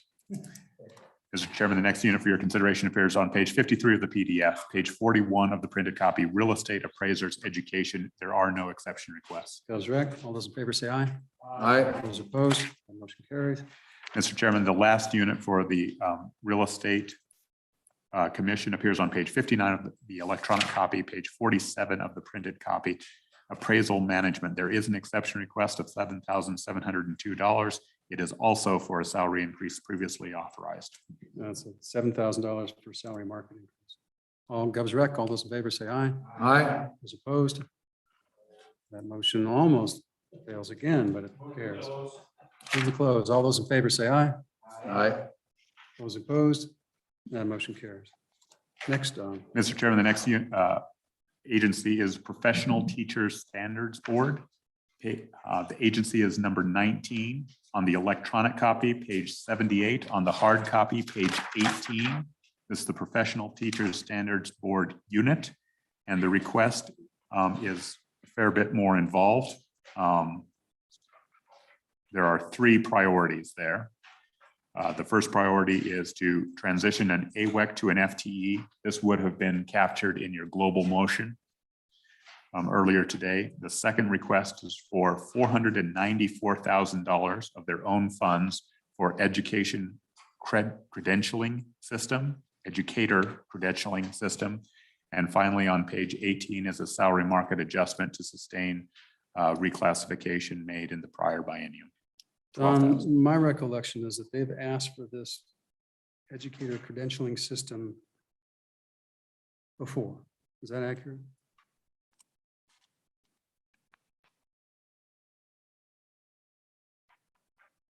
Or is that just the AWAC position? I can't remember. Mr. Chairman, I don't know whether they have requested that credentialing system. I know they have made several attempts to make updates to it. I don't know if it's been a budget request or not.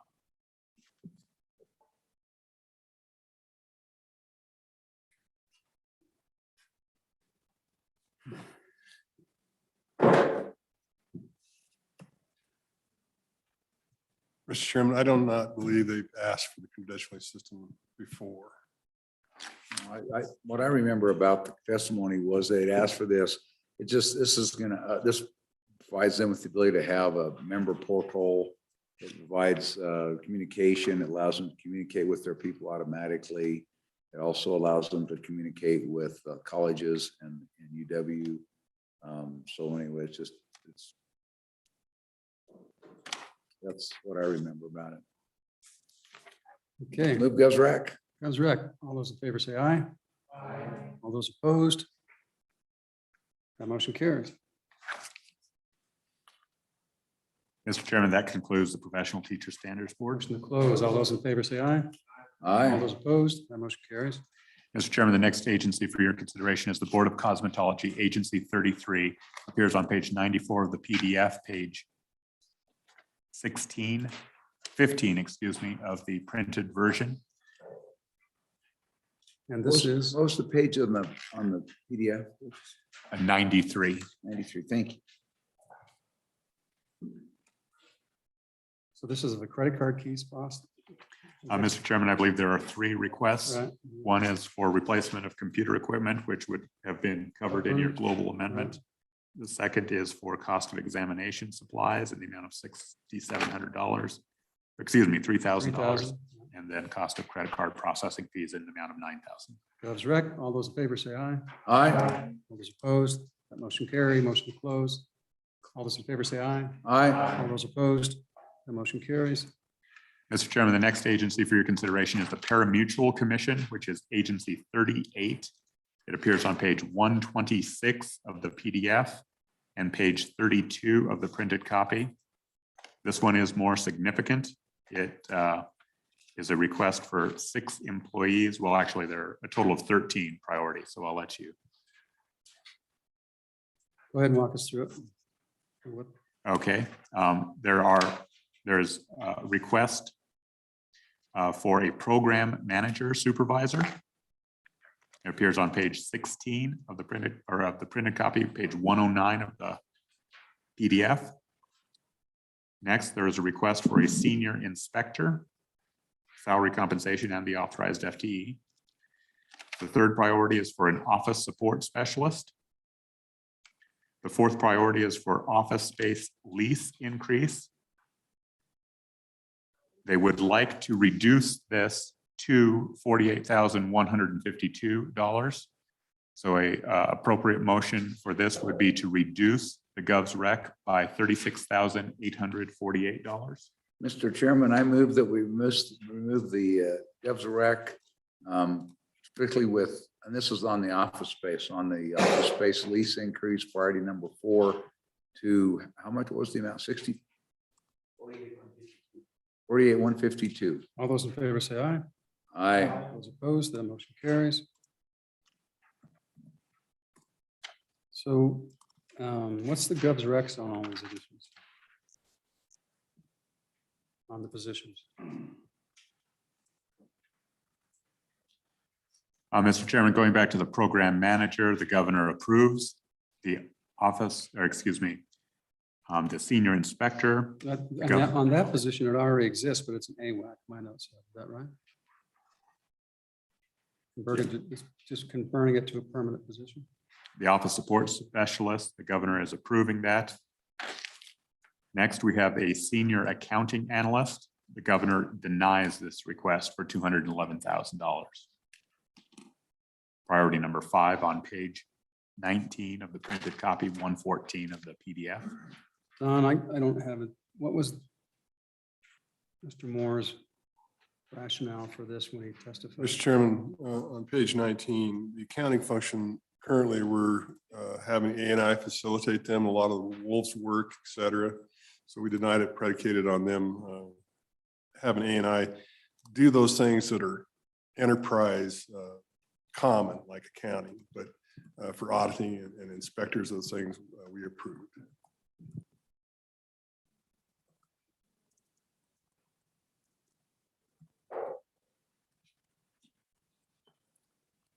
So how what Wolf's doesn't translate into all of the receivables and payables that come out of all of sports gambling, does it? Mr. Chairman, the accounting function is currently being managed by A&I as we speak. And the governor recommended denial on these because we think that that's the most efficient fashion to do these, to continue that.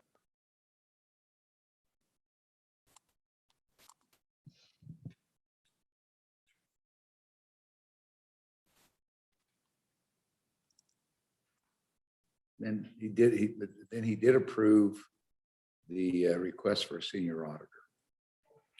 Mr. Chairman, that's correct. On page 114 of the electronic, page 20 of the hard copy. Mr. Chairman, that approval is industry specific for the auditing requirements. That's why the governor recommended approval. So they've got a senior accountant.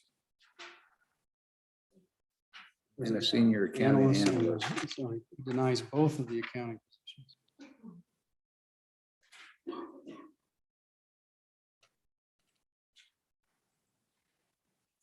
So what you're suggesting is the purpose of denying these is to keep what is the current accounting processes in A&I.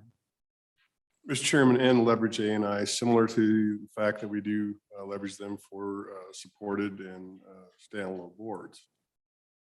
And also, if you think in terms of, if you have a small group of accounting function in an agency, one or loss of 2 of those disrupts your whole system.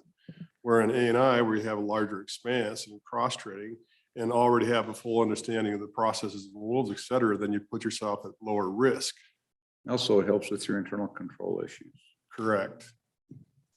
So if Director Moore is listening on this, I just be useful if he provides us his response. And also, do we know, Don, of whether or not these budget requests were run through their agency, their committee? Mr. Chairman, these are the commission's requests, so presumably they consulted with their board. Well, I mean, our legislative committee. Oh, no, I don't believe that this committee has, or this commission has reported to the TRW committee on its budget requests. Okay, we have motions. Mr. Chairman, Go ahead. as a member of TRW, I can tell you most all the requests, position requests were discussed. And I think there was fairly wide acceptance for that. There was what? wide acceptance. I don't think we voted on it, but it was It was head discussed. nodding. Yeah, a lot of head. Yeah, Close, hold your mic a little bit closer. Mike. sorry.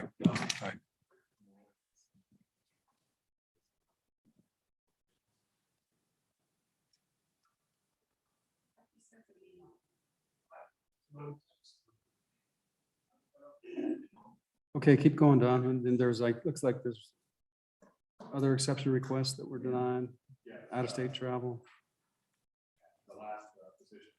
And Excuse me, the last position was a senior accountant on page 115 of the PDF.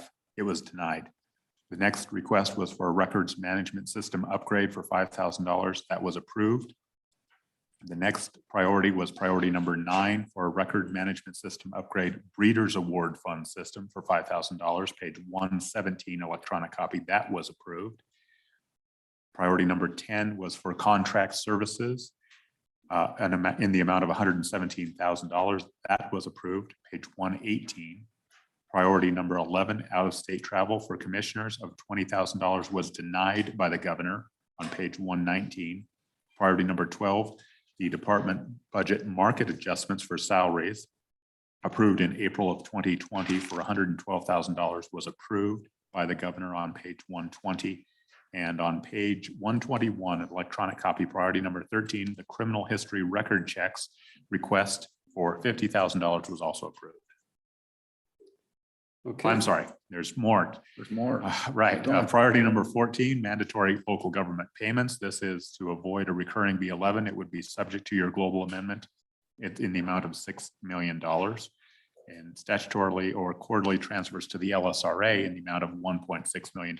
Again, these last two, 14 and 15, are simply to avoid paper processing. how come locals get so much more than we do? Because that's what the statute said. Because we did that.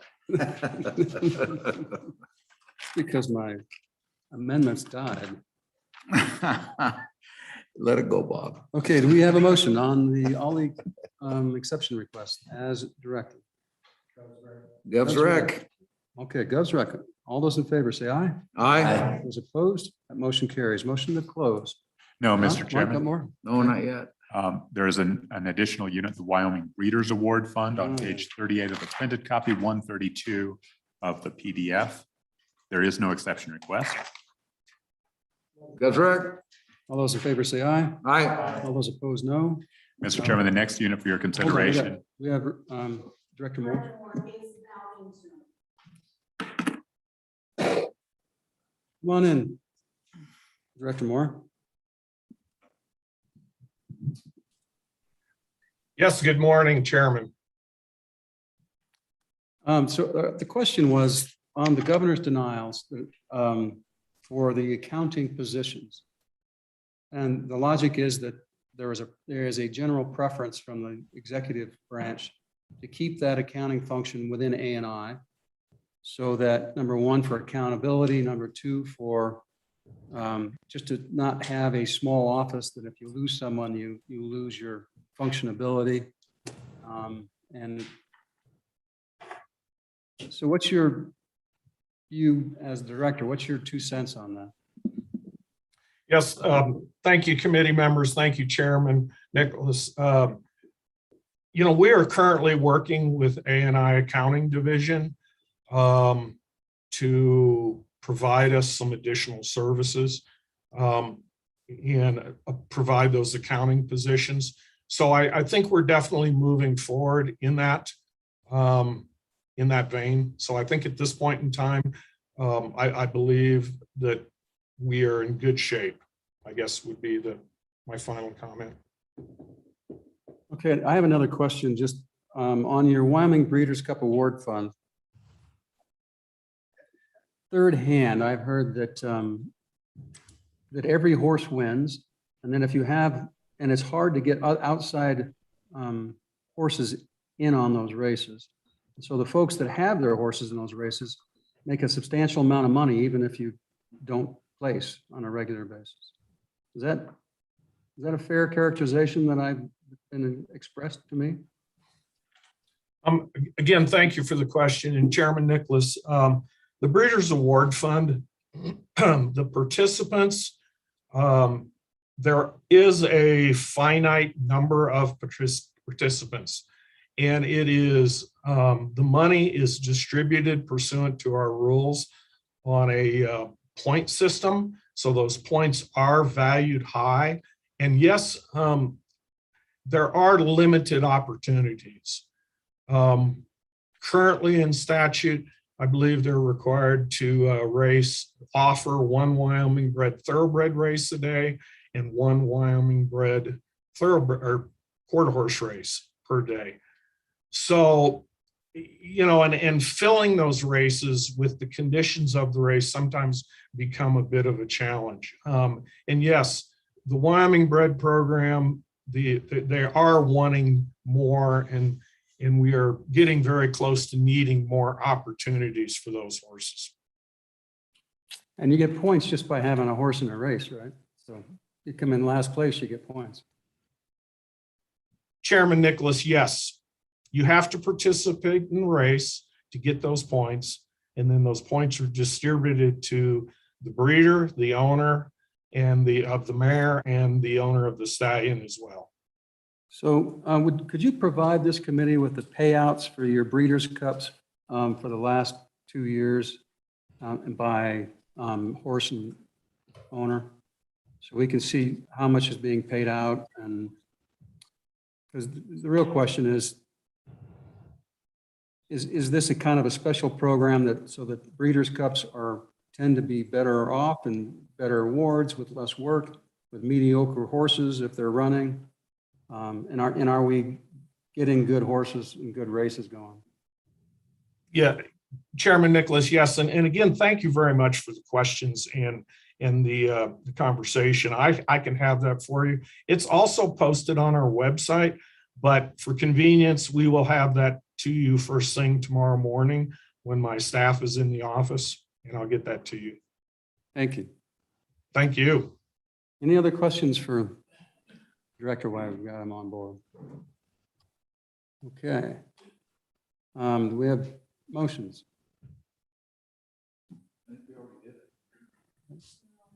Yeah, we're all done. Now motion to close. All those in favor say aye. Aye. All those in favor? All those opposed? Okay. Mr. Chairman, the next agency or board for your consideration appears on page 201, the Pharmacy Board, Agency 59, page 20 of the printed copy. There are, I believe, 2 requests for technology replacement, which was covered under your global amendment, as well as an update for licensing software contract. That would theoretically be covered as well, wouldn't it? Potentially, that would be covered as well. All Govsrec, all those in favor say aye. Aye. All those opposed, that motion carries. Motion to close. All those in favor say aye. Aye. All those opposed, that motion carries. Don? Mr. Chairman, I believe that concludes the boards and commission 006A and 006B. The next agency for your consideration is Military Department, Agency 7.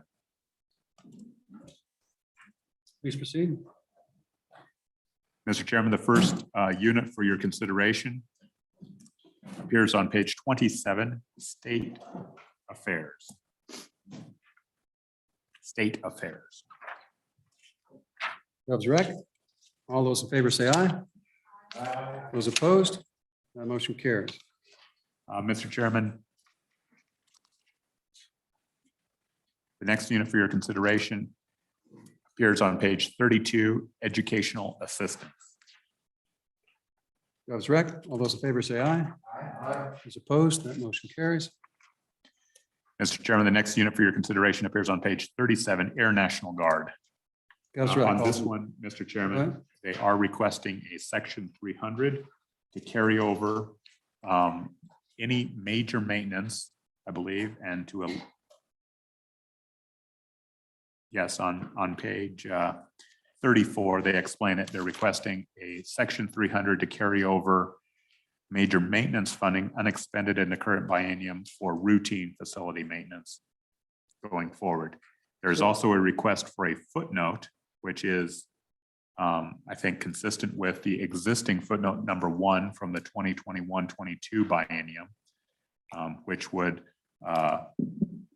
allow for the federal funding of positions if 100% federally funded position up to 9 FTE or AWEX could be added. So Don, on the major maintenance, is this good? Is this, what's the transfer of funds? Are we, in other words, are we staying within our lines? Is it state funds versus state funds or federal funds to federal funds? Mr. Chairman, as I understand this, it is 100% general fund is the request to carry over. So it would come out of their major maintenance allotment. And go in to help cover our costs. So all those in favor of that, say aye. Aye. All opposed? That passes. Okay. Now, on the next one, I'm sorry, Mr. Chairman, I did not catch. I was not caught up. What did we just do? we just approved it. We just did Gov's rec. We approved the Gov's rec, Mr. Chairman, if I may. Go ahead. Mr. Chairman, there was a request that for a footnote that gave the military department authority residual major maintenance funding for routine facility project expenditures supported with state funds. So to the extent that there's general fund money that are going towards that, we're allowing him to carry it over and use it going forward. So, well, It that was a wasn't, split vote, but that's all, that's what with the vote. so mine, Mr. Co-Chair, that major maintenance typically is paid for by federal dollars, right, Don? No, Mr. Chairman, they receive an allotment from the total I think it's $85 million now. So, but it's, so then it's general fund then going to other general fund obligations? Or is routine maintenance normally federal dollars? Mr. Chairman, as I understand it, there is a requirement of a portion of their routine maintenance, even on a federally constructed facility, must be paid for with state general funds. And so does this fill that gap? That's my question, so that we have to appropriate less from that, on that category. Mr. Chairman, I believe it does fill a need as expressed by the agency. Whether or not you desire to fund that need is your discretion. Well, I'm not talking about the need. If we have a state obligation to fund. So, Mr. Chairman, may I? Because I think this was my reason for my no vote, is my impression is, and this may be incorrect, my impression is that the federal funds for maintenance don't necessarily carry over, but we have the opportunity to allow these state funds to carry over. So ultimately, my belief was that we were losing the federal match, but we were allowing the state dollars to stay there in any event. Is that correct or incorrect? Mr. Chairman, the focus of this would be the differential between a major maintenance item and a routine maintenance item. Major maintenance, a roof replacement, for example, versus the routine maintenance where we're replacing oil or air compressor fluid or air conditioned fluid in facilities where their budget's not big enough on the state side for routine maintenance. All federal funds are being fully leveraged. But this really comes down to allowing them some flexibility to do those things that are really close to those major maintenance things that we really want to get done so that we don't have capital improvement projects, or major maintenance things, replacing boilers or air compressors or those because we're not changing oil. So, Mr. Chairman, and I guess, and I'm a little fuzzy on this because how often do we allow major maintenance dollars to be switched over to routine maintenance? Mr. Chairman, I'm only cognizant of the military department where we're having this flexibility. So let's go back to the question that we originally asked. And that is, if we allow this to happen and go from major maintenance to general operating maintenance, does that fulfill our matching state to federal dollars obligations so that it's using Peter to pay Paul, or does it increase the amount of money they have? And we still have to contribute on the operating maintenance obligation. Mr. Chairman, you can look at it from this lens, that denial of this would create a need for us to add additional routine maintenance to the military department's budget to fulfill those routine maintenance items. But wouldn't that, if we do that, then part of that is matching federal dollars. Mr. Chairman, we are already fully matching the federal dollars if we have the routine maintenance money or a direct appropriation, then we'll fully match. So you really haven't answered the question. So, I mean, Mr. Chairman. do we end up doing a double?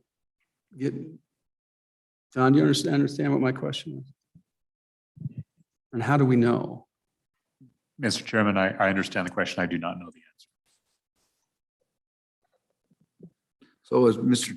Chairman, as I understand what Kevin just said is that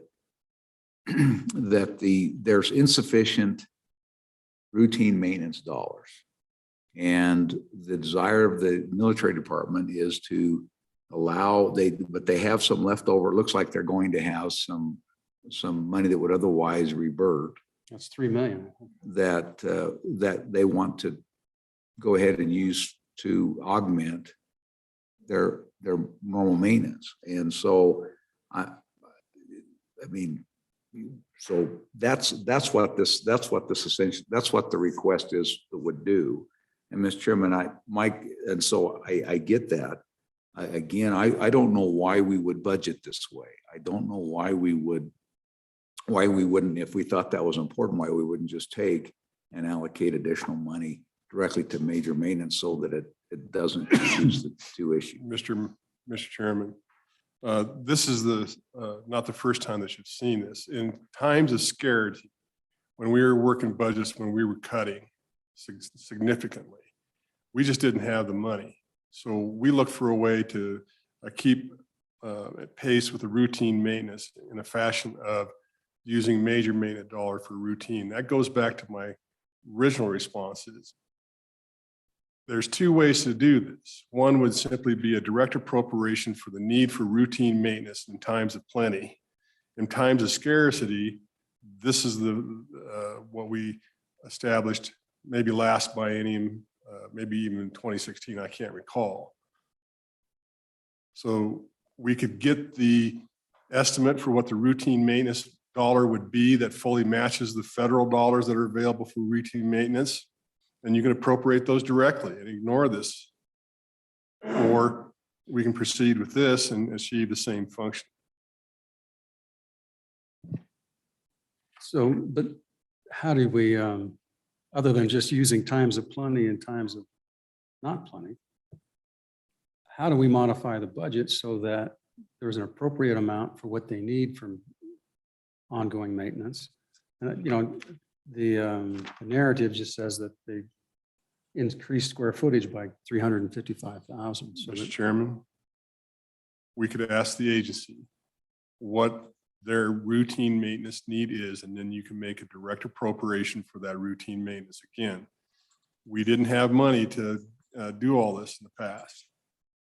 But if that's what you'd like to do, and then you make a direct appropriation for the amount or a portion of the amount that they need for routine maintenance, then this can be ignored. So normally, Kevin, do you know, for major maintenance or routine maintenance, how much is that a matching dollar or what's the? Mr. Chairman, I believe that the feds participate in routine maintenance. For how much? Last time I recall, there's several different units in here, but we were talking something in the neighborhood of $50,000, $60,000 per unit that we were short on the routine maintenance. That's just my recollection. I don't know, So would it make sense if we allow the general funds of 3 million and that's the number that I've got in my notes, that 3 million be matched with the requisite federal dollars? Mr. Chairman, if you want to enhance the recommendation from the governor to say this will be, the requirement of this would be to ensure the federal share is leveraged with the state share, that's easy enough. Well, at a minimum, we ought to do that. That's what I think, Mr. Chairman. Go So ahead. we'd have, but we have to, we've already approved this Oh, no, action. so we we will have- motion to reopen. Okay, reconsider? Yeah, reconsider. Would we need to reconsider that? Well, So that's what that would be my preference. I have no problem with using the money. If this body believes that that's the appropriate expenditure, I have no problem allocating $3 million for routine maintenance. As And long making as it, as, you know, subject to, you know, for the appropriate match. okay, is there a motion to reopen? I didn't vote on the prevailing side. There is, and it's seconded. All those in favor say aye. Aye. All those opposed, that motion carries. Now, Don, we want to amend. Why don't you go ahead? So I think we just want to, on the governor, we want to modify the governor's rec to appropriate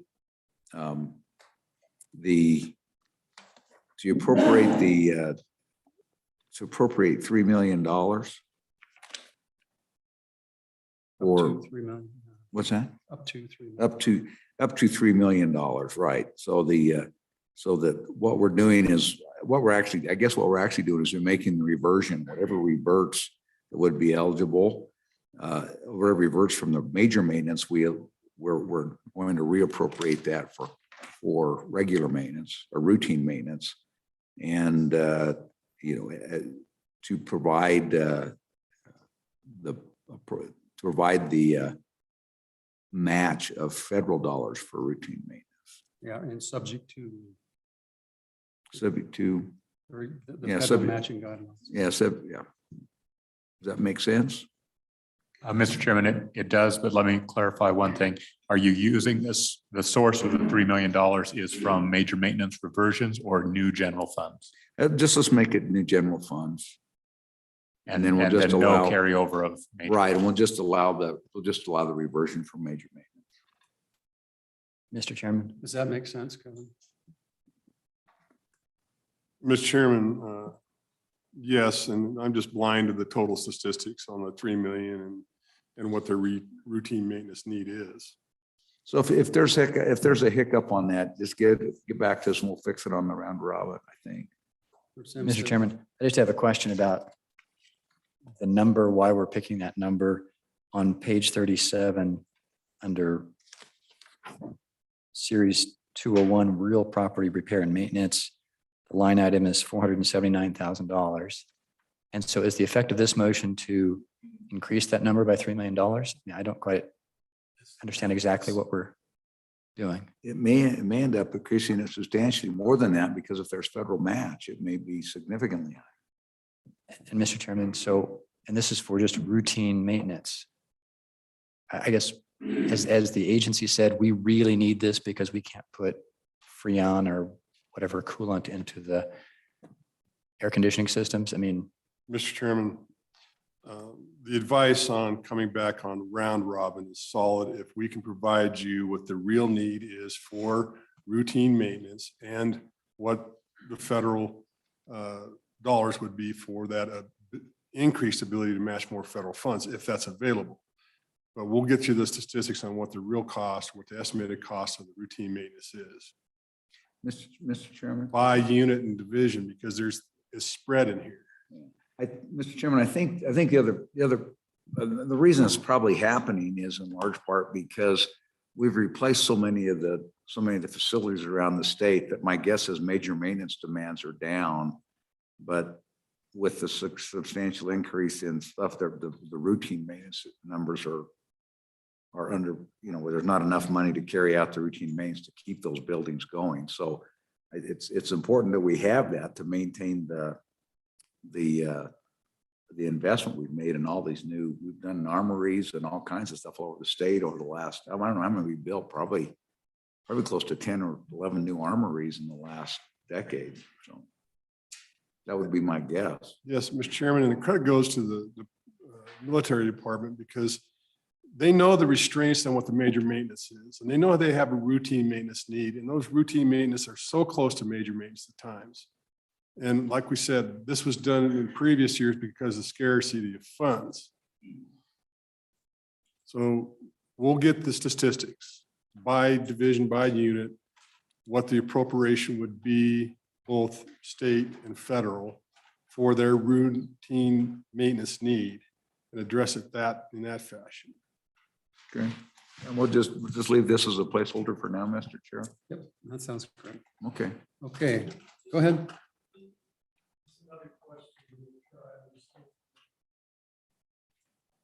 So we're appropriating into maintenance 480,000.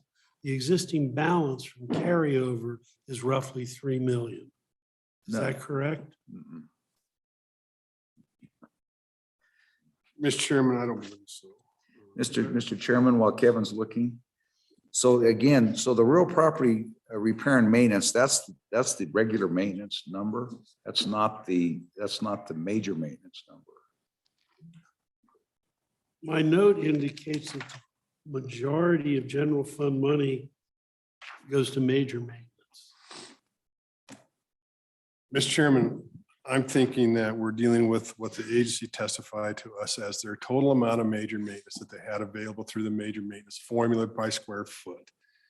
Then they would say, if we had a residual amount, please allows us to use the portion of that 3 million residual amount for the routine maintenance. And like I said, I'm thinking this was $50,000, $60,000, $70,000 per unit per division that we were short on the routine maintenance. So again, they want the residual amount that is in their major maintenance, not the total amount of major maintenance. I do not believe it's $3 million, but it's easy enough for us to get with the agency and have them tell us what is their routine maintenance need. And then you can make a direct appropriation on that, and then we can avoid having to do the major maintenance flexibility on this. Yeah, I have handwritten notes that says they now have 3 million bucks in the major maintenance account. So that's how I came up with that number. Someone had to testify to it to some degree. So we can clarify that too. Yeah, we'll clarify it. Okay. So I think all those in favor. So the vice chair's motion, say aye. Aye. All those opposed? No. The motion carries. All right, next. Mr. Chairman, I think you have a footnote to vote on. It's explained on pages 35 and 36 to allow for up to 9 FTE to be hired if they receive 100% federal reimbursement. Goes rec. All those in favor say aye. Aye. Those opposed? That motion carries. And Mr. Chairman, last on page 37 and 37, Govs Rec as amended. Goes rec. All those in favor say aye. Aye. All those opposed? Mr. Chair- Mr. Bears. Mr. Chairman, the reason I think it's important to do that is I think it just helps not create a perverse incentive to not keep up with your major maintenance. If you allow that, if you think that you need it, it allows you to say, well, maybe we can get by without this major maintenance a little bit longer. We let some of this stuff, so we say we don't need it now, and then you can use it for then you use it for regular maintenance. And I think it just, and I don't think anybody's doing that, but it just creates a perverse incentive to do that. So that's why I think we should just appropriate in the right category. Okay, Don? Mr. Chairman, the next unit for your consideration is Starbase, page 40. Starbase, Govs rec. All those in favor say aye. Aye. Those opposed? That motion carries. Camp Guernsey? Mr. Chairman, the next unit for your consideration is page 44, Billeting Funds. All those in favor say aye. Aye. All those opposed? That motion carries. Next agency or unit for your consideration appears on page 50, the Army National Guard. As Kevin indicated, your prior motion could impact multiple units. This unit would also be impacted. That's right. In addition, Go ahead. there is a request for a footnote to provide for up to 13 full-time or AWAC positions in the Army National Guard if they are 100% funded, federally funded. Continuation of last year's footnote number 2. That's right. All those in favor say aye. Aye. All those opposed? Mr. Chairman, Go ahead. an amendment to conform this Army National Guard with the Air National Guard unit in terms of the Senate Chairman's amendment earlier for capital or major maintenance and routine maintenance. So that both units are operating the same. You're on page. Page 46. Does that, how many times does that appear in each unit? That major maintenance? Not each unit, but a number of units, yes. Okay. On the amendment, all those in favor say aye. Aye. All those opposed? That motion carries. As amended, all those in favor say aye. Aye. All those opposed? That motion carries. Go ahead, Don. Mr. Chairman, next agency or unit is appears on page 52, the challenge program. All those in favor say aye. Aye. Those opposed? That motion carries.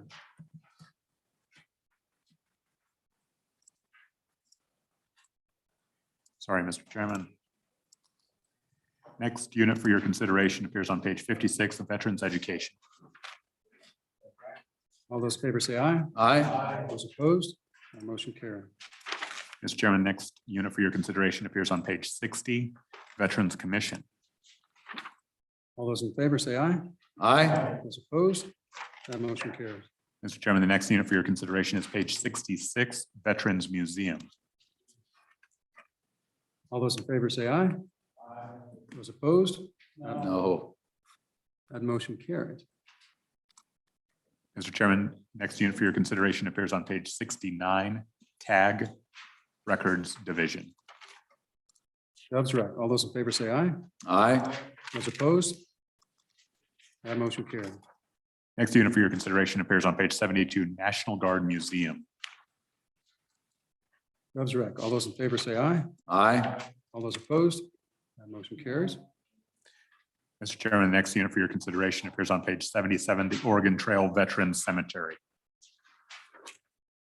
That's right. All those in favor say aye. Aye. Those opposed? That motion carries. Mr. Chairman, Mr. Chairman, so we did have a governor's letter on, we had a governor's letter on the veteran cemetery. Mr. Chairman, you did. However, that's It's for Capcom. capital construction. Okay, thank you.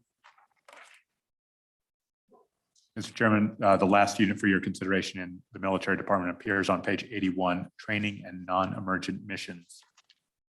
That was right. All those in favor say aye. Aye. Those opposed? That motion carries. So the only thing we have to do is Capcom, right? Or the GovRec. So we're done with this. Don? So, Okay, move Mr. forward. Before we do that also, are there any units that we need to go back and have on this carryover on the major maintenance issue? Were there any units that we missed? Mr. Chairman, I don't believe so. Looking through there are only The two two. that this applies to. I think Representative Walters' second motion to your initial motion covers both of those up to $3 million. Move to close. All those in favor say aye. Aye. Those opposed? That motion carries. Public Defender's Office next.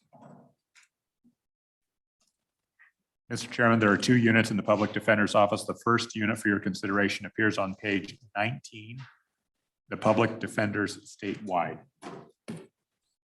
There is a request for a section 300 associated with this unit, and they're requesting an exemption from section 307, which would allow them to move money from the 900 and 100 series depending upon their needs. Yeah, everyone recall that discussion and the need for it. Any discussion? All those in favor say aye. All those Aye. opposed? That motion carries.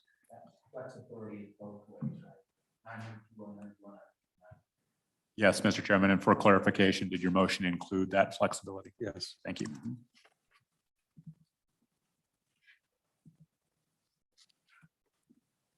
Is there additional funding for capital cases requested?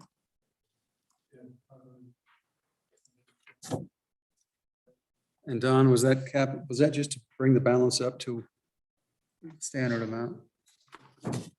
I know that she talked about a potential new capital case, but that went away, so that's no longer there. That's what I'm asking.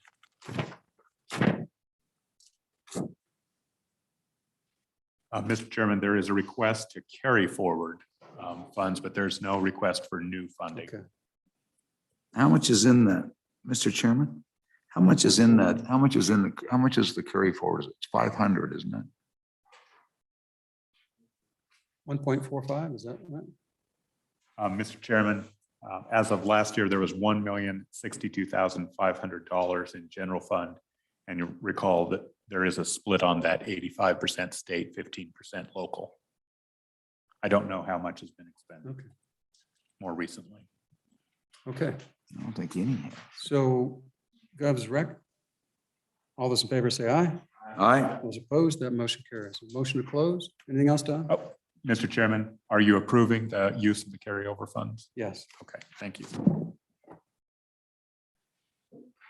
Motion to close. All those in favor say aye. Aye. Those opposed, that motion carries.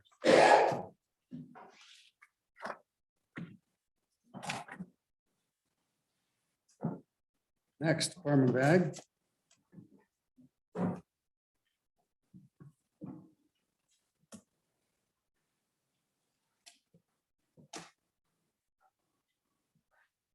Mr. Chairman, the first unit for your consideration is the Administration Division, appears on page 23. 1 second, let me open this guy up.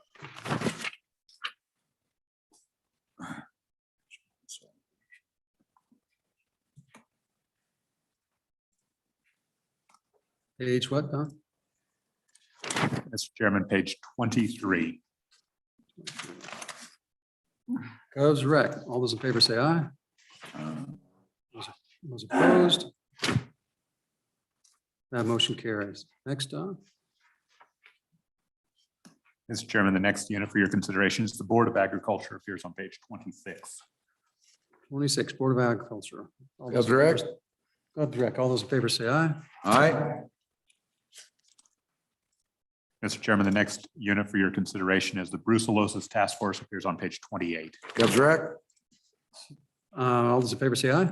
Aye. Those opposed, that motion carries. Mr. Chairman, the next unit for your consideration appears on page 32, livestock marketing reporting. Gov's rec. All those in favor say aye. Aye. Those opposed, that motion carries. Mr. Chairman, the next unit for your consideration appears on page 40, consumer health services. Gov's rec. All those in favor say aye. Aye. Those opposed, that motion carries. Mr. Chairman, the next unit for your consideration appears on page 48, technical services. Gov's rec. All those in favor say aye. Aye. Those opposed, the motion carries. Mr. Chairman, the next unit for your consideration is analytical services, page 56. Gov's rec. All those in favor say aye. Aye. Those opposed, that motion carries.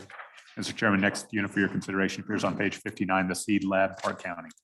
Seed lab. All those in favor say aye. Aye. Those opposed, that motion carries.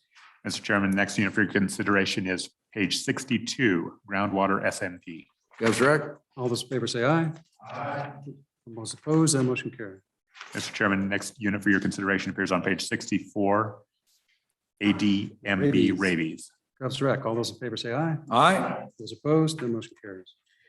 Mr. Chairman, the next unit for your consideration is page 67, rodent pet predator control. Gov's rec. All those in favor say aye. Those opposed, that motion carries. Mr. Chairman, the next unit for your consideration appears on page 71, grain warehouse program. All those in favor say aye. Aye. Those opposed, that motion carries.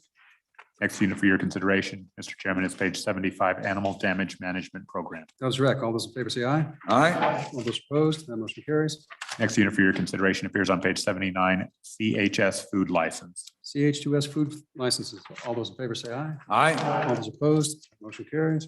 Mr. Chairman, your next unit appears on page 83, the pool spa license. Gov's rec. Pool spas. All those in favor say aye. Aye. All those opposed, that motion carries. Next agency for your consideration appears on page 87, hemp production. Aye. Gov's rec. For producing hemp. All those in favor say aye. All those opposed, that motion carries. Next unit appears on page 83, Natural Resource Services. Natural Resource Division. All those in favor say aye. Mr. Chairman, Go ahead. thank you, Mr. Chairman. I'd like to make a motion here to add $300,000 for ag in the classroom, the same footnote language that we had in the last biennial budget. Is there a second? Second discussion. Go ahead. The ag in the classroom leverages these dollars and raises a tremendous amount of private resources to go around the state and educate our, really our fifth and sixth graders, or fourth and fifth graders, on not just agriculture issues, but really all of Wyoming's key industries, and just better educate them on those key industries. And this helps in that endeavor. So I would encourage an aye vote. And has this been going on? It's been going on for many, many years, Mr. Chairman. And actually, the state's contribution used to be far higher than this. Clarification, are we on unit 0401? We are on unit 0401. And Further Mr. questions? Chairman, how much money? $300,000 is what I have proposed in them. Further questions? So I just, that's always been in the natural resources, is it? Division? That's where that Mr. goes. Chairman, when I researched it with our good staff, that's where they recommended this being placed. All right. All those in favor say aye. If they correct me, I would move it elsewhere, but that's where I came with that part of the information. All I right. just thought you had it in. Okay, all those in favor say aye. Aye. All those opposed, that motion carries. As amended. As amended, all those in favor. say Aye. All those opposed, that motion carries. Mr. Chairman, next unit for your consideration appears on page 96, the Emergency Insect Management Program. Gilsrick? All those in favor say aye. Aye. All those opposed, that motion carries. Mr. Chairman, the next unit for your consideration appears on page 101, Pesticide Registration Program. Gilsrick, all those in favor say aye. Aye. All those opposed, that motion carries. Mr. Chairman, the next unit for your consideration appears on page 107, State Fair Operations. I think there are a couple of items here. First of which is the agency submitted a additional table requesting $50,000 of special revenue as a transfer from the Wyoming Office of Tourism. So if you intend to approve those three requests at the end of the Board of Tourism request, which came from their reserve fund, then a like amount, in this case, $50,000 special revenue would be added to this page. What would be what's the purpose of the $50,000 at the state, for the state fair? Mr. Chairman, as I understand it, it would be increased marketing to assist with the participation in the state fair attendance. So, Mr. Co-Chair, perhaps the motion would be, if we approve the tourism board, then it would, I mean, subject to the approval of the tourism budget. That way, we don't have to deal with it here.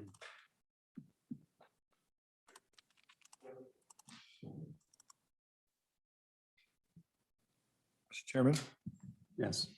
wouldn't we have to? I mean, I'm sorry, I guess I missed the first part of what you were saying. Could you repeat?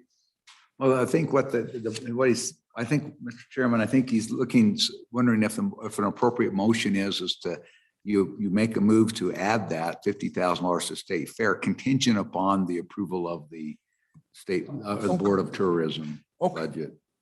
to Thank include you. that. I think that's the motion. So moved. Yeah.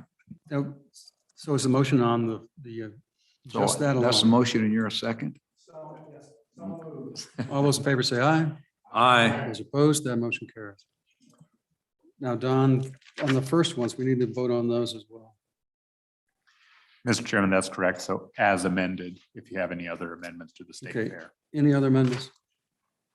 As amended, all those in favor say aye. Aye. Those opposed, that motion carries. Mr. Chairman, the next unit for your consideration appears on page 111, the non-fair climate account. All those in favor say aye. Aye. Those opposed, that motion carries. Mr. Chairman, the next unit for your consideration appears on page 113, the State Fair Board. All those in favor say aye. Aye. Those opposed, that motion carries. Mr. Chairman, the next unit for your consideration appears on page 118, Highway Weed and Pest. That's right. All those in favor say aye.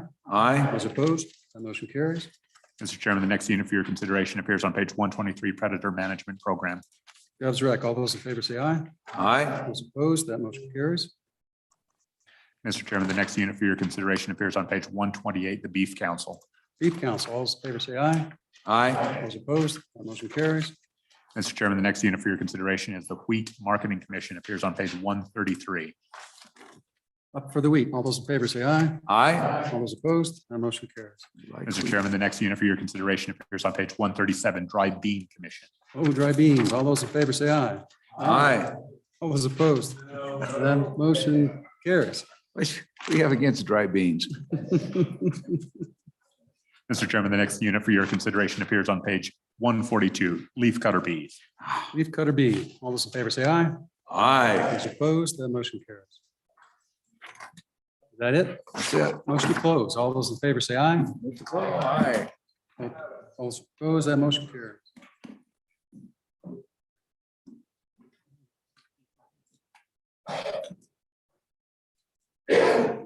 Next is Department of Revenue.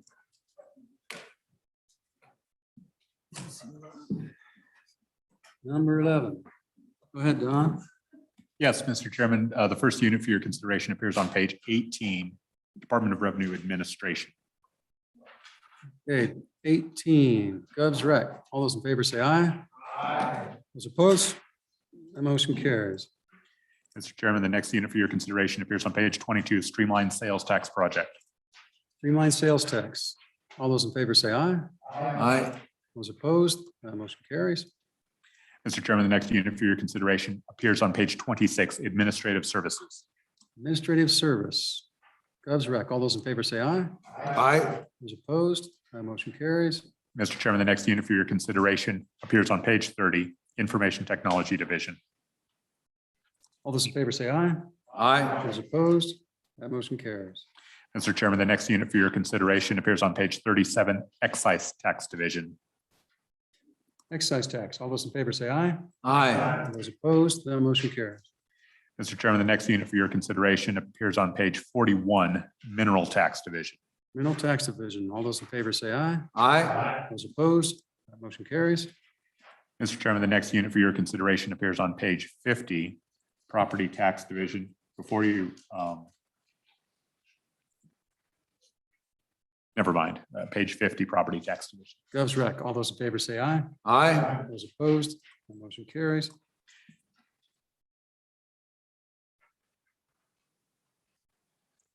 Mr. Chairman, the next unit for your consideration is the Property Tax Refund Program, page 52. Property tax refund. All those in favor say aye. Those So, opposed, go ahead, Mr. Chairman. please.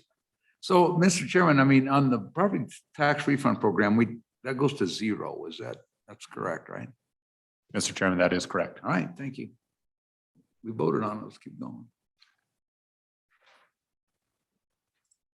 Mr. Chairman, the next unit for your consideration appears on page 63, Administration Liquor. This one does have an unusual request, I believe, that we wanted to bring to your attention, which appears on page 58. The governor's recommendation asks the Department of Revenue to provide an annual report showing the continuation of sales and services to the governor's office and the state budget department, an entirely executive branch reporting mechanism. If you do wish to have a report, we have a separate reports bill. This is the only one that we know of. And it is the executive asking for a report of itself to itself. So this is a new request. Mr. Chairman, it is a new request. So Kevin, why do you want to report to yourself? Mr. Chairman, in anticipation that you probably want one, we just. We just a one pager too short.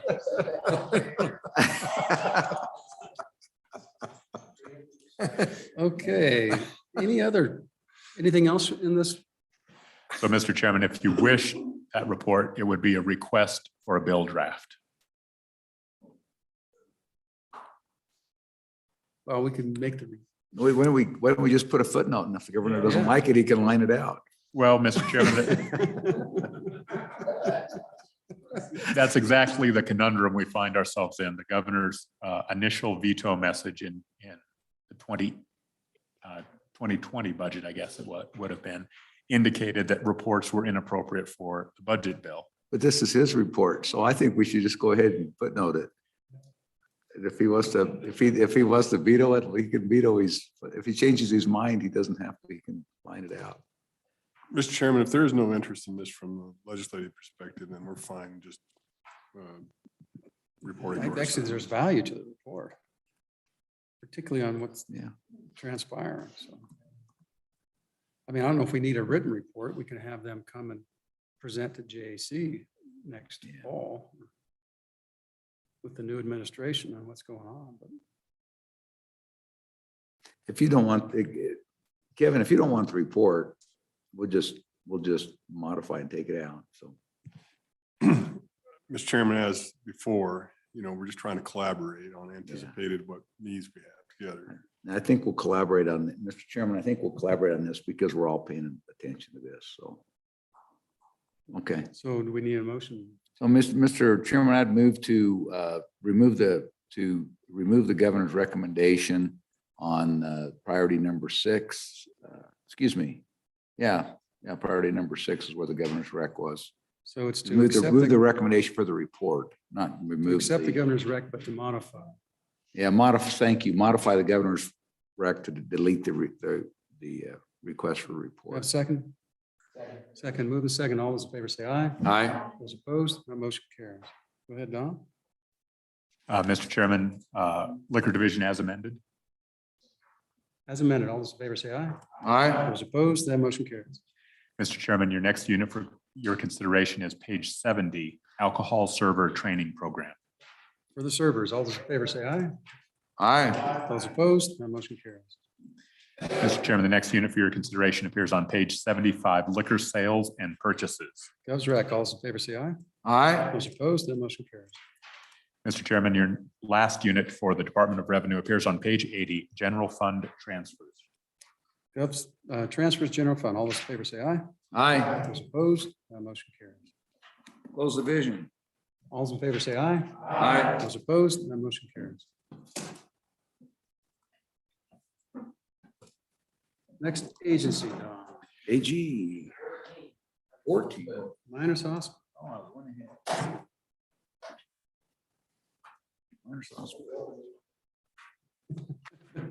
All those in favor say aye. Yeah. Move agency 14. Mr. Chairman, the first unit for your consideration appears on page 13, Miners Hospital Board Administration. Gov's rec. All those in favor say aye. Aye. Those opposed, Move to close agency all those in favor 14. say aye. Those opposed, Aye. motion carried. Now, go to AG's. Mr. Chairman, the first unit for your consideration in the Attorney General appears on page 27, Law Office. Okay, page 27. Has everyone got there? Gov's rec. All those in favor say aye. Oh, hold on. Mr. Representative Stiff. Mr. Chairman, I believe if this is the appropriate unit, I would make a motion to amend to add a level 2 attorney and a paralegal on a one-time basis for the biennium, not to be included in the standard budget, with a footnote to say that the duties of this attorney and paralegal would be to enforce the Medicaid Fairness Act. Second. Move the second in discussion. And Mr. Chairman, if I may, the program was adopted in 2018, but it's not working very well.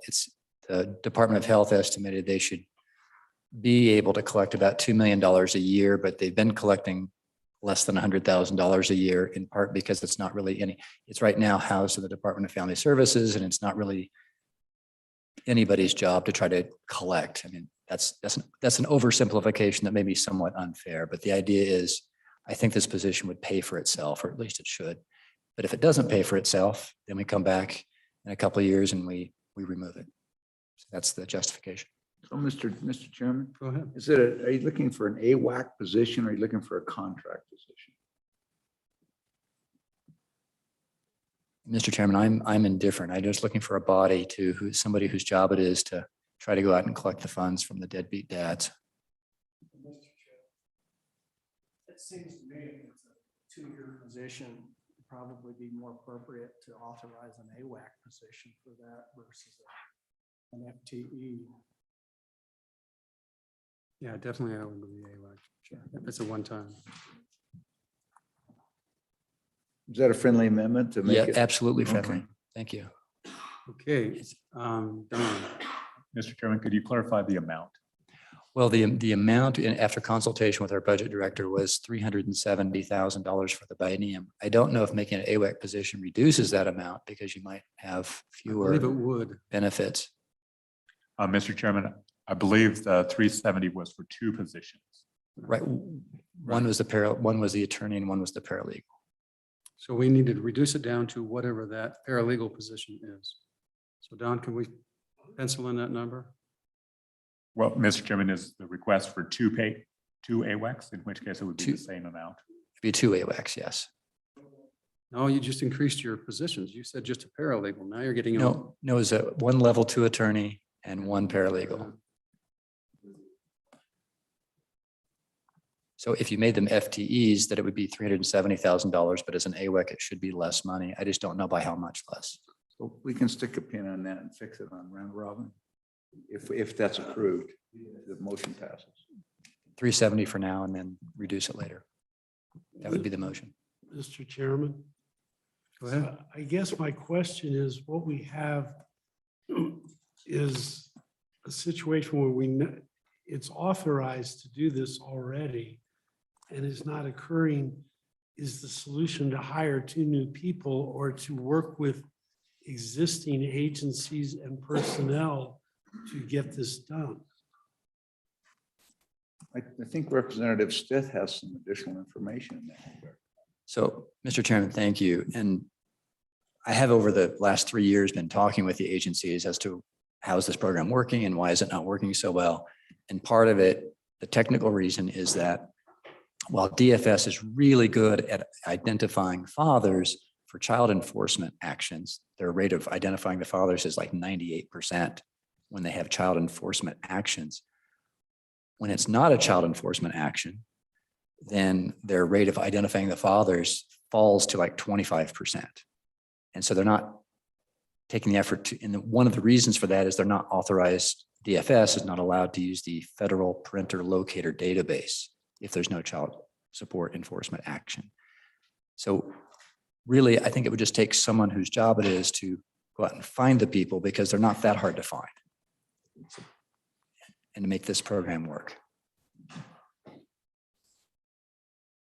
Well, and I think we'll learn one way or the other if this is the right approach next year. If we get it going and funding them. Okay, everyone understand the motion? All those in favor say aye. Aye. Those opposed, no. That motion carries as amended. All those in favor say aye. Aye. Those opposed, that motion carries. Don, next.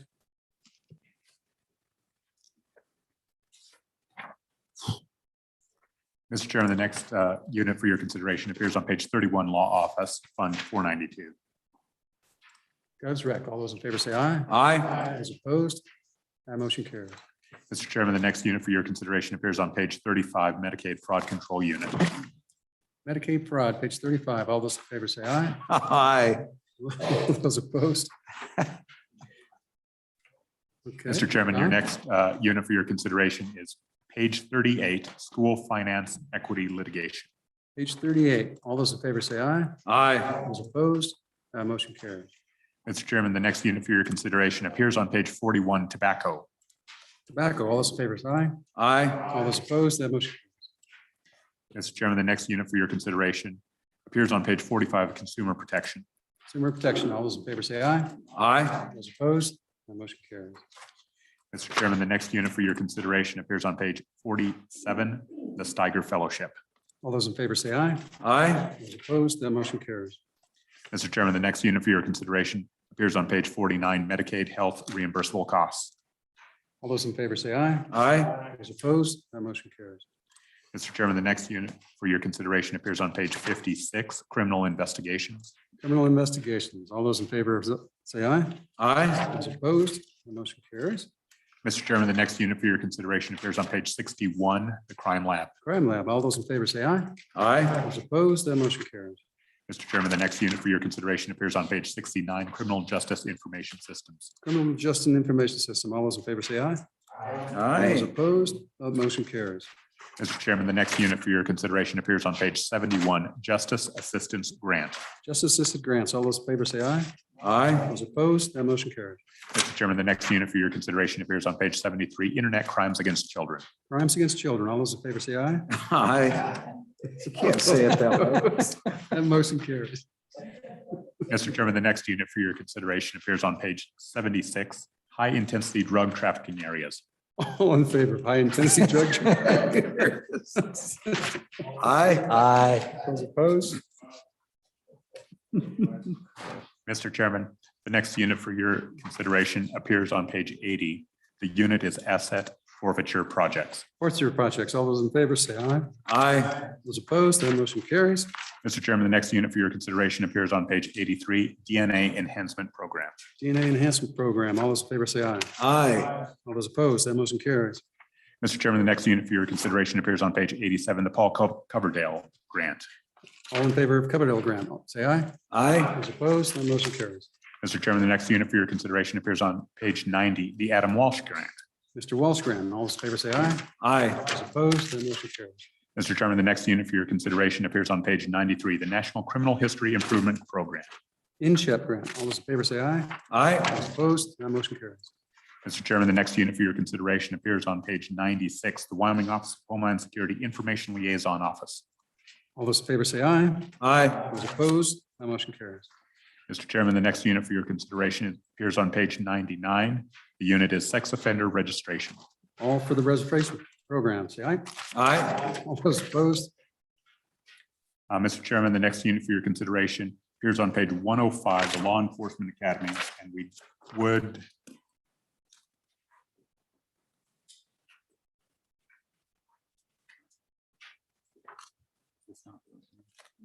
sorry, appears on page 105, Law Enforcement Academy. this is on 105. That's right. That's right. All those in favor say aye. Aye. All those opposed, Mr. Chairman, the next unit for your consideration appears on page 108, the Wyoming Law Enforcement Academy Canteen. all those in favor say aye. Aye. Those opposed, that motion carries. Mr. Chairman, the next unit for your consideration appears on page 112, Advanced Training. Advanced training, all those in favor say aye. Aye. Those opposed, that motion carries. Mr. Chairman, the next unit for your consideration appears on page 116, Pre-Service Program. Police service, all those in favor say aye. Aye. Those opposed, that motion carries. Mr. Chairman, the next unit for your consideration appears on page 119, Facility Usage. Facility usage, all those in favor say aye. Aye. Those opposed, that motion carries. Mr. Chairman, the next unit for your consideration appears on page 122, Frangible Ammunition. All in favor of frangible ammunition, say aye. Those Aye. opposed, that motion carries. Mr. Chairman, the next unit for your consideration appears on page 125, Food and Supply. Food and supply, all those in favor say aye. Aye. Those opposed, motion carries. Mr. Chairman, the next unit for your consideration appears on page 133, Peace Officer Standards Training Commission. All those in favor say aye. Aye. Those opposed, that motion carries. Mr. Chairman, the next unit for your consideration appears on page 137, the Medical Review Panel. We would have a staff recommendation that you reduce this appropriation by $1 so that it is eliminated from the budget. Is there such a motion? As amended, so that reducing by $1, all those in favor say aye. Aye. Those opposed, that motion carries. As amended, all those in favor say aye. Aye. Those opposed, that motion carries.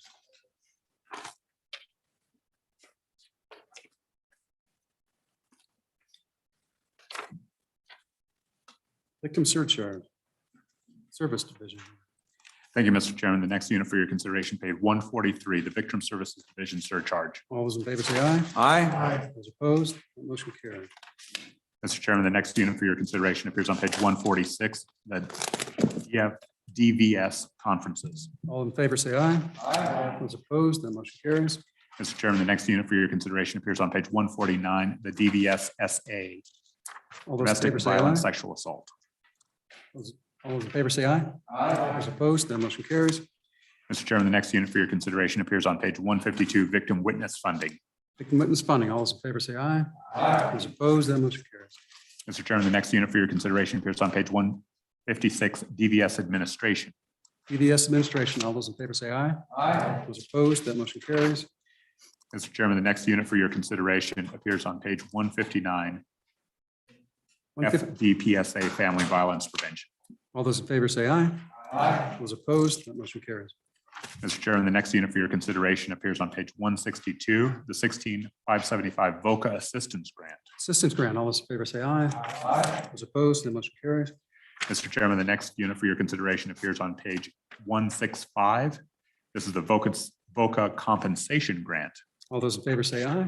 Aye. Those opposed, that motion carries.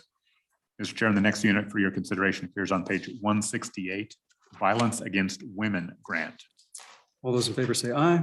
Aye. Those opposed, that motion carries. Mr. Chairman, the next unit for your consideration appears on page 171, the sexual assault services program. All those in favor, say aye. Aye. Those opposed, Mr. Chairman, the next unit for your consideration appears on page 174, safe to tell. safe to tell. All those in favor, say aye. Those opposed, that motion carries. Mr. Chairman, the last unit in this agency appears on page 179, developmental disabilities.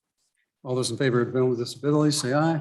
Aye. Those opposed, that motion carries. So there was a request for positions. Is that going to come in later on?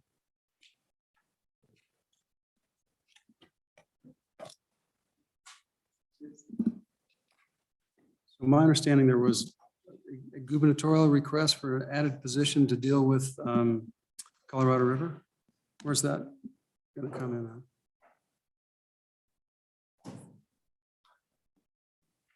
I thought there was, okay.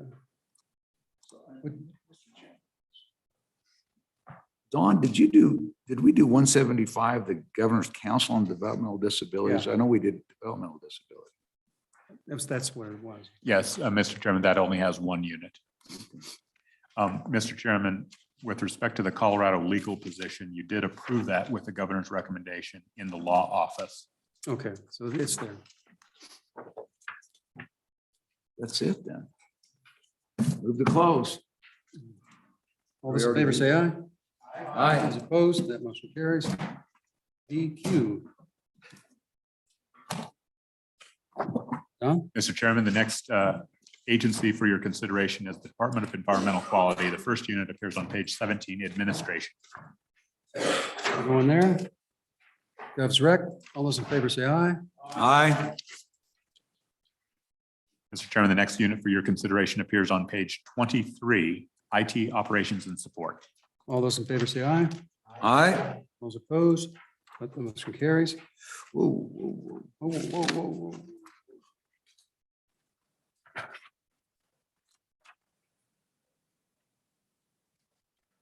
Look at the page. You got any notes on page 22 or 22. 21? Gotta go to my computer now. Todd was okay, that they're in the development stage and it'll come back for the original and ongoing costs. Okay.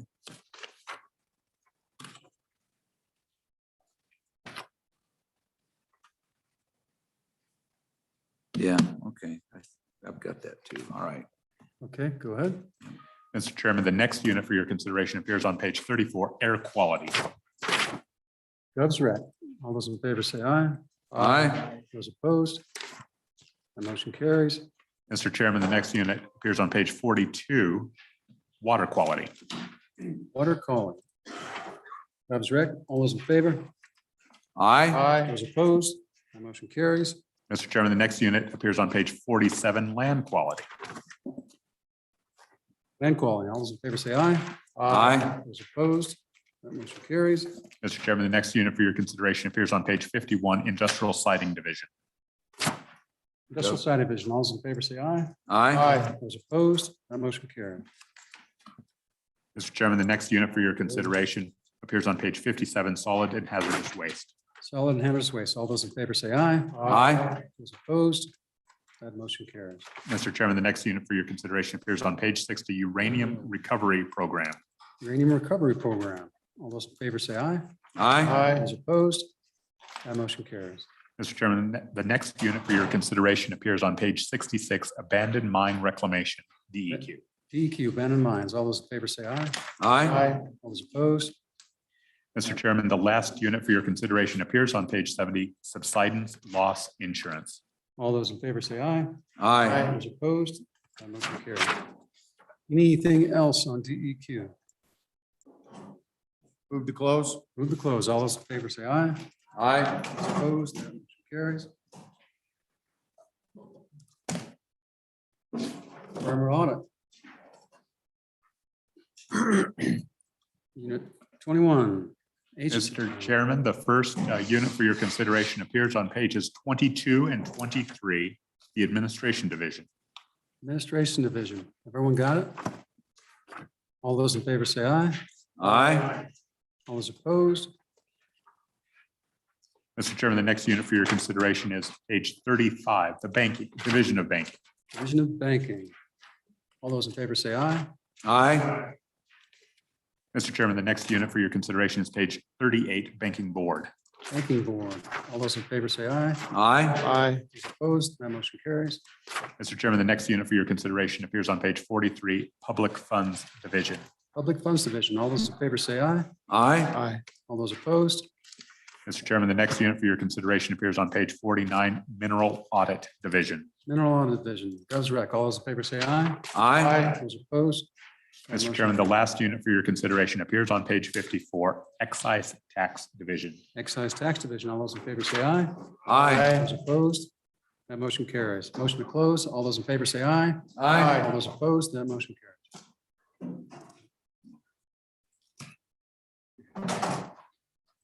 Next, we've got Public Service Commission.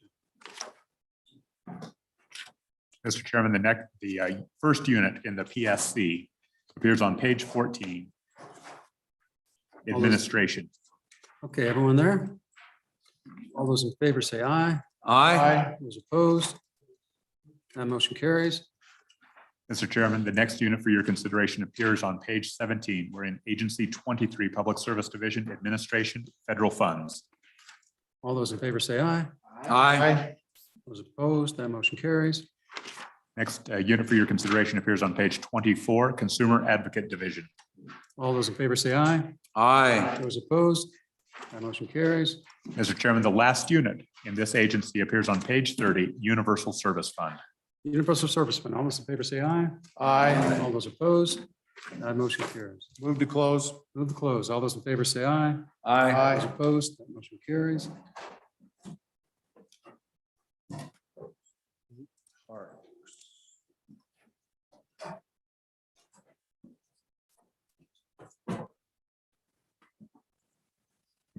Mr. Chairman, the first unit for your consideration in the Department of State Parks, Agency 24, appears on page 21, Administration and Support. Okay, first unit, all those in favor say aye. Aye. Those opposed, that motion carries. Mr. Chairman, the next unit for your consideration appears on page 27, Cultural Resources.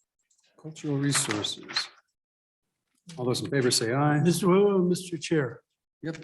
I believe this is the appropriate spot. I would like to add an amendment in cultural resources. It would go under 0626 grants, which would be $400,000 to Wyoming Humanities, and specify that 100,000 of that go to We the People. Is there a second? Moved and seconded, discussion. Go ahead. Mr. Chairman, this is an appropriation that has been done in the past. The 100,000 goes to We the People. I can go into depth on that, but I think we are all aware of that program. The other 300,000 would be used for matching federal monies that are available. And as those monies are matched, so we get a return on that match. And then as they are distributed to local organizations, there would be an additional 1-to-1 match. So essentially, every dollar that we appropriate, we get $2 back in addition. And The emphasis right now, 2026 will be the 250th anniversary of the Declaration of Independence. And their efforts right now are basically focused on preparing for that celebration. so Representative, what is the normal grant dollars that go for these matching dollars in the regular budget? So what are we increasing it by? My recollection was last time it was 300, which included 100,000 for We the People. I would add, though, that I was taking into consideration that in the governor's ARPA, there was a request for 125. So I'm not making that amendment now, but not to do that 125 and roll that into this amendment. To that motion. Okay. Any further discussion? So, Mr. Chairman, Go ahead. this is a clarification. So this will be funded initially with general fund. Correct. And so are you saying that you do or do not want us, do or do not want to use the revenue replacement? Or can you use the direct ARPA? Or you just don't want to do any of that, you just want it to be general fund? So I don't have it right in front of me, but my understanding is the request from the governor was to use conserved general fund, not ARPA monies, which, I mean, you can get into this philosophical discussion of conserved general fund versus regular. I don't see a fundamental difference, and I just like to put it all in one place. So I mean, that goes back, Mr. Co-Chair, to a general discussion that at some point, it would probably behoove us to just use general funds rather than above the line or conserve funds. But I think the intent of the motion, at least as I understand it, is that this would entail those additional funds that will go to the general fund. But, I mean, we need to, there was recommendations on discretion on it and on how we identify it at some point. So, Mr. Chairman, just further clarification on the motion. The way I understood it, it's 100,000 for We the People, 300,000 that would require a match. That's a federal match at what rate? The federal match is 1-to-1. Okay, so that would be part of the motion. And the other thing is this is not to be included in the standard budget going forward. So it's 1-to-1. Correct. So that is part of the motion. I would consider that 1-to-1, a friendly amendment. All right, thank you, Mr. Chairman. Okay, further discussion as amended. Further discussion. All those in favor of the motion, say aye. Aye. Those opposed? That motion carries. As amended, all those in favor say aye. Aye. All those opposed, that motion carries. Go ahead, Don.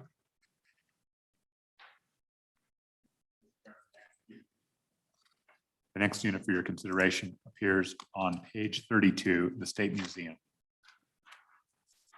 All those in favor say aye. Aye. Those opposed?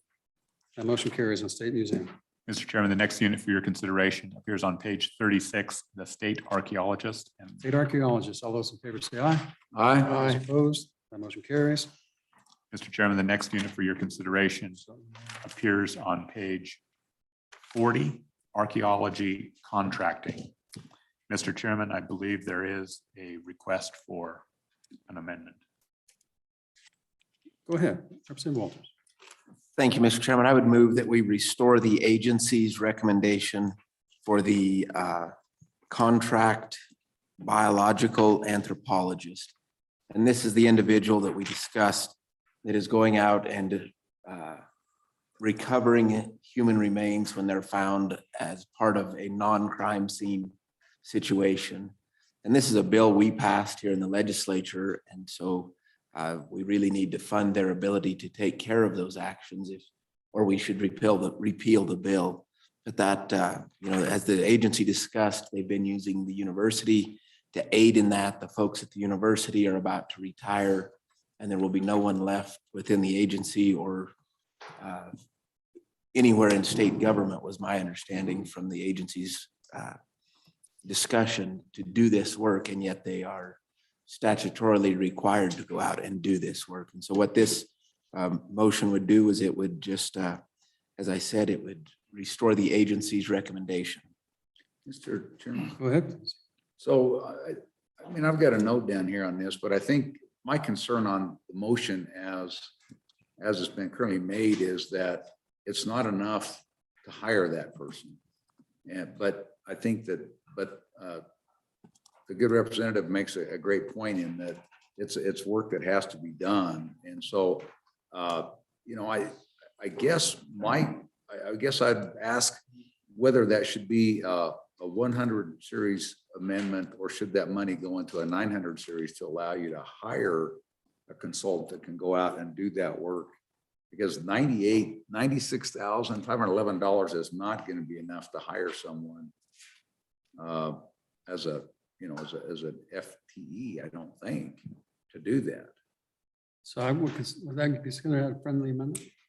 Mr. Chairman, can we clarify that the 96, as was explained to us, was for half of the employee? University of Wyoming would pick up the other half. But I think that university employee is going to be gone. And and Mr. Chairman, do we know, I mean, is that 96? I remember the discussion being half, but my understanding is that person is retiring or has retired. So it's money and a half of a person. Therein lies the problem. It's money and a half of a person. Well, then the opposite of that question is, will the UW on the other half and find a person to fill that position as a teaching position that will then also allow them to perform this function? So, Mr. Chairman, if we may, maybe the thing to do is to put this, and is to put it in a 900 series, but allow, if that ends up being the case, allow them to flex this back into this FTE if it is a half and half situation. Mr. Chairman, would it be considered appropriate to offer with this amendment, maybe a two-way flex for just this money in position to go from 900 to 100 or 100 to 900 for the agency to be able to best optimize the opportunity? I think you have to, otherwise I think we're going to get it done. That's my concern.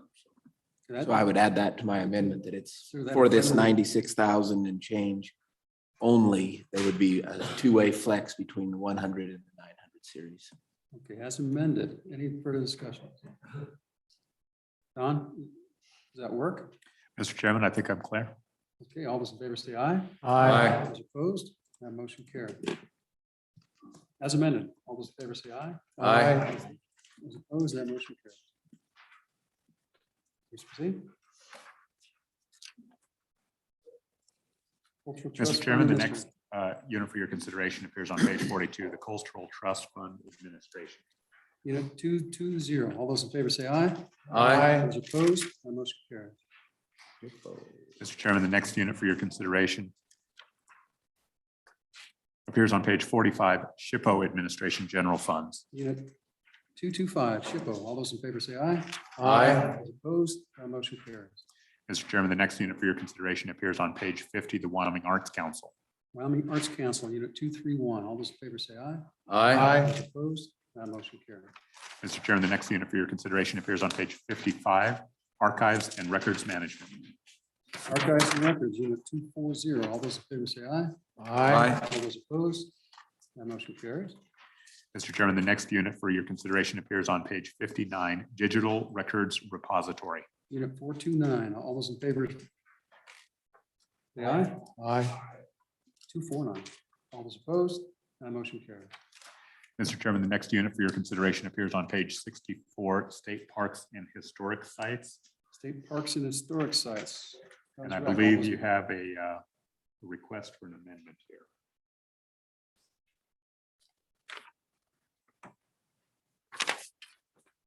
Yes. There was some discussion. You don't have to take ownership of this, but there was some discussion of continuing footnote number 6 on this agency, which would extend any contract or lease with a for-profit business concessionaire that expired and was terminated. And any contract or lease extended pursuant to this footnote shall be managed on a month-to-month basis. Is that the one that's for Hot Springs?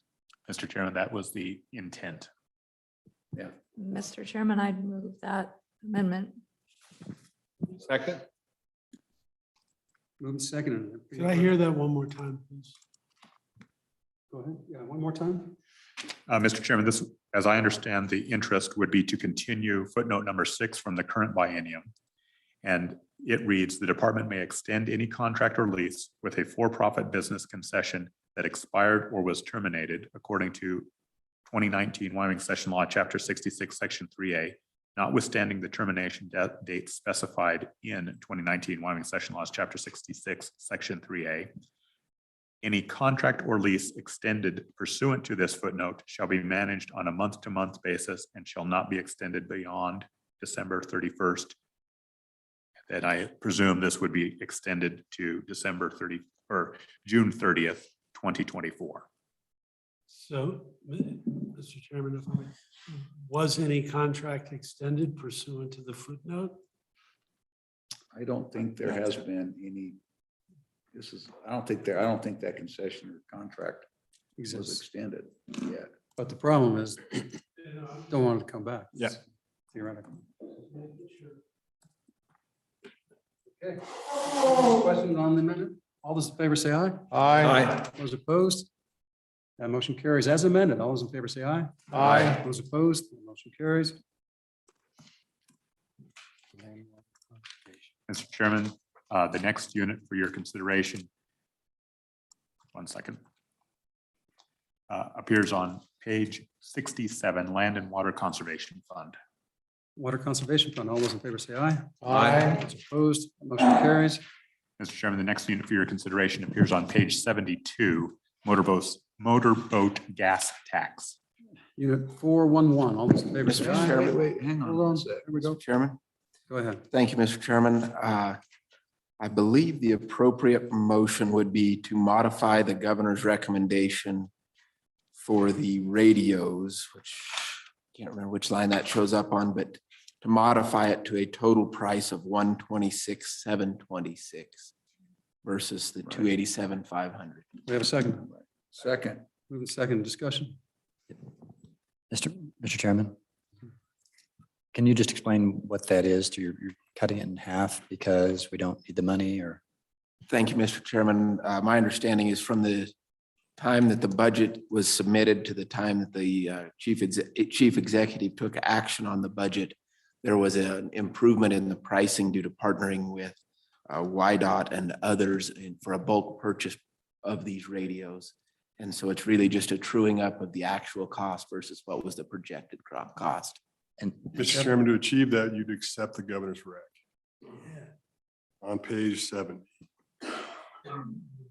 That was the governor's rec, right? Oh, okay. Governor's rec takes that into consideration. Okay, Gov's rec. All those in favor say aye. What? Yeah. Okay, aye, yeah. Okay, next, The next unit for your consideration appears on page 78, the Wyoming Trails Program. Gov's rec. All those in favor say aye. Aye. Those opposed, the motion carries. Mr. Chairman, the next unit for your consideration appears on page 89, Park Operations. Page 89, operations. Gov's rec. All those in favor Okay, say aye. one sec, please. Don, is there something on our list? Mr. Chairman, there is. Yeah, there's on page 82, page 82 and 83. There's an $800,000 for interagency support and collaborations on outdoor park operations. And so I guess one of the things that we talked about last night was was ultimately, and you find that there's another significant number in the Wyoming Office of Tourism for the same issue. And it's why what are we going to do? How do you, I'm struggling with how you deal with and why it costs. Ultimately, there's several $1 million combined for this interagency cooperation. We're struggling with that. And it includes an Mr. employee. Chairman, this is a mirror in tourism. So you do it like the 50,000. So you look at tourism and say, if you approve the $800,000 at request in tourism, then this would be approved, because this is simply getting the spending authority in the agency for wolves, where the approval is coming out of the tourism and $800,000 in their request. So it's not a double request, it's just a mirror. Mr. Chairman. Go ahead. And it seems like me, and I'm asking Don this question, but didn't we get some new guidance that we could use ARPA money for some of these tourists? And I believe there's a significant amount on the governor's request for ARPA for similar type programs. Mr. Chairman, I believe the revised governor letter number 17 provides for $30 million in conserved general funds and $10 million in direct ARPA money. And what, so this may, I think it has some bearing with this. Was there a match requirement? Is that, so they knew the guidance allowed some of that, but then obviously, but there was a limitation of, there was only 10 that was moved down from conserved ARPA into direct ARPA. Is there some kind of match that's required with respect to direct ARPA? Do we know? Mr. Chairman, I think that will be on the capital construction. Some of the stuff is coming out of Congress, but currently one of the entanglements we have is when we're trying to use direct ARPA to where a program already has federal funds in it for match. That's restriction. So for example, some of in the governor's letters for the Department of Health, those programs that we had cut in step 3 and step 1 and step 2, those have significant federal match. So where they have federal match, that's where you get into an entanglement. There's a loosening of match on broadband, however.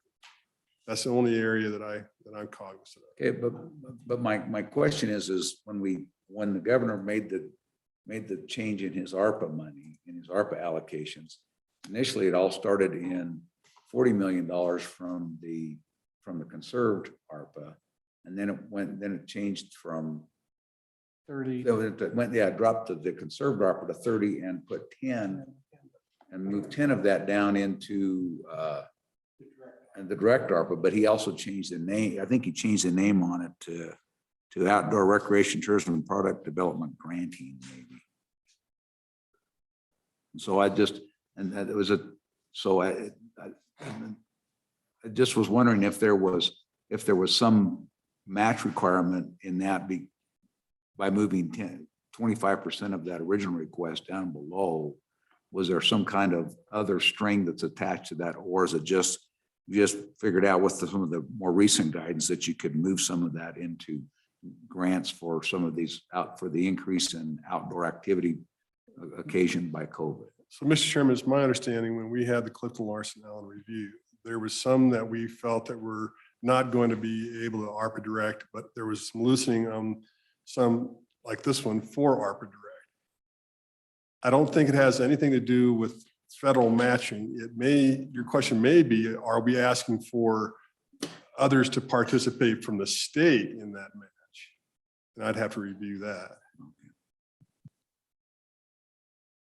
So, but it still comes back. I mean, when you come back to this specific $800,000 request, you've got $100,000 for salaries. You've got you've got communications, you've got advertising, $100,000 for advertising promotion, $100,000 for in-state travel, a little bit for out-of-state travel, a permanently assigned vehicle, another $100,000 supplies, and then you've got a fund shift, which I think most of the fund shift is just moving over to the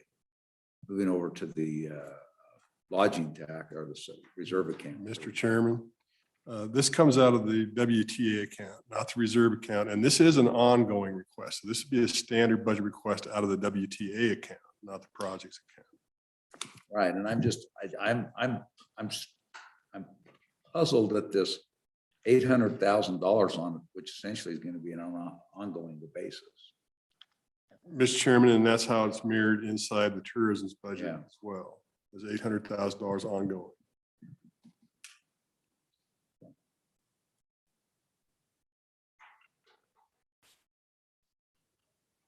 So, Mr. Co-Chair, we have we have three options. Either we can deny it, accept it, or accept it conditionally on our approval of the tourism request. Mr. Chairman, I'm going to make a motion. If I'm going to go make a motion to deny, to actually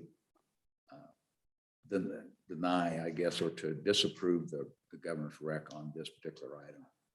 I'm going to make that motion, and if I get a second, Second.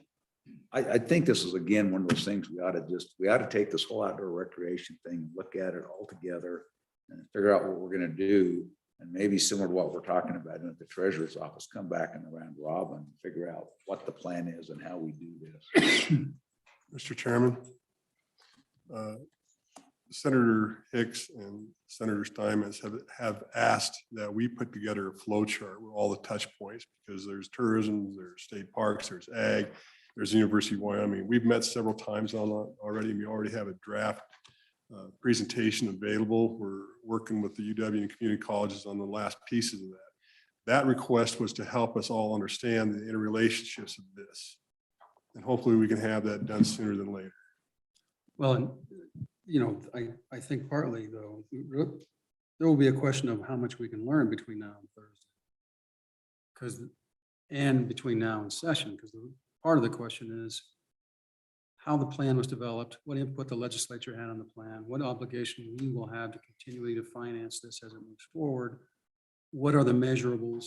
What are the ultimate benefits, and what other options we have in terms of fulfilling this window other than this particular program, because it's my understanding it has not been invented through a legislative committee. It was just kind of came out of you know, the brainstorming of the two agencies and perhaps some in the executive branch, but it's all news to us without a lot of understanding of the full impacts and where the money is going to go, how it's going to be used, and all those kind of concepts. So all of that is kind of up in the air for us at this point. So, but Senator Guru. Thank you, Mr. Chairman. I agree with almost everything you said. The only two pieces I don't agree with is one, where the money is coming from, and it's going to come from monies that are generated into the Department of Tourism from a fund that we've already set up and a revenue stream that's already been set up. That's where the money will come from. That's where the money will always come. The other part of this is how it got put together. And I think you're right, as far as maybe it was a little shorter on legislative participation, but it was high in participation on the Wyoming Tourism Board and all these other agencies. And I think they were trying to work together. I think that it does need to be more fleshed out. And I think that it's very fair to ask these questions as we go down, who's going to participate. It also contemplates the participation of the local tourism boards for the money that they're getting as part of this, to all work together and collaborate. But I agree, it's a big lift and it needs some more explaining. But like I say, those two questions I think have good answers. Thank you. Okay, further discussion on the motion. And the motion is to deny Gov's rec or to amend and what's the motion? Don, help us with the right language. I believe, and I stand corrected, I believe it's a reduction of $800,000 in this unit. That's this motion, yes. Okay. All those in favor say aye. Aye. Those opposed? That motion carries. Mr. Chairman, and then I think if you go one, just drop down, the next one is outdoor recreation tourism product development granting in the amount of $2 million. And again, there's a plan to be had here, and there's something that you look at this. you've got proposals for 40 million plus this 2 plus this 8. I mean, there's over $42 million of head in this direction. And I think we just need to understand this a little bit better before we just jump off on this. And so again, my proposal is we deny it now and we stick a pin in it and we come back on, hopefully we maybe understand this a little bit more when we do a round robin later and come back and visit this. And we can do it. We will have had some further discussions with respect to the ARPA fund and try and figure out how this all fits together. Mr. Chairman, Go ahead. I would move that we reduce the budget by $2 million for this category. Second. Moved and second. Further discussion. All those in favor say aye. Aye. Those opposed? No. That motion carries. Don? As amended. As amended, all those in favor say aye. Those opposed? That motion carries.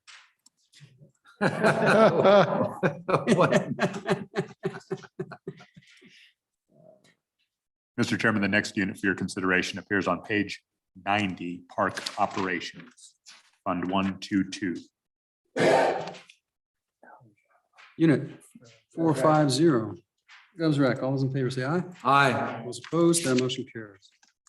Mr. Chairman, the last unit for your consideration appears on page 94 and 95, State Park Maintenance. Maintenance. All those in favor say aye. Aye. Those opposed? That motion carries.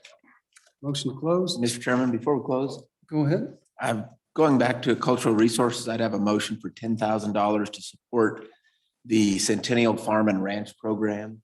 And in our previous biennium budget, Give we you a had second. Second. Moving to second. And where is that? previous budget, we had 30,000 for this purpose. This is reducing that down to just 10,000. And this is for farms and ranches around the state that have been in existence over 100 years. And in conjunction with our private ag organizations, they recognize those farms and ranches, and this just helps partner with them to make that recognition. And I would offer this also, or amend, further my amendment to say this is one time only.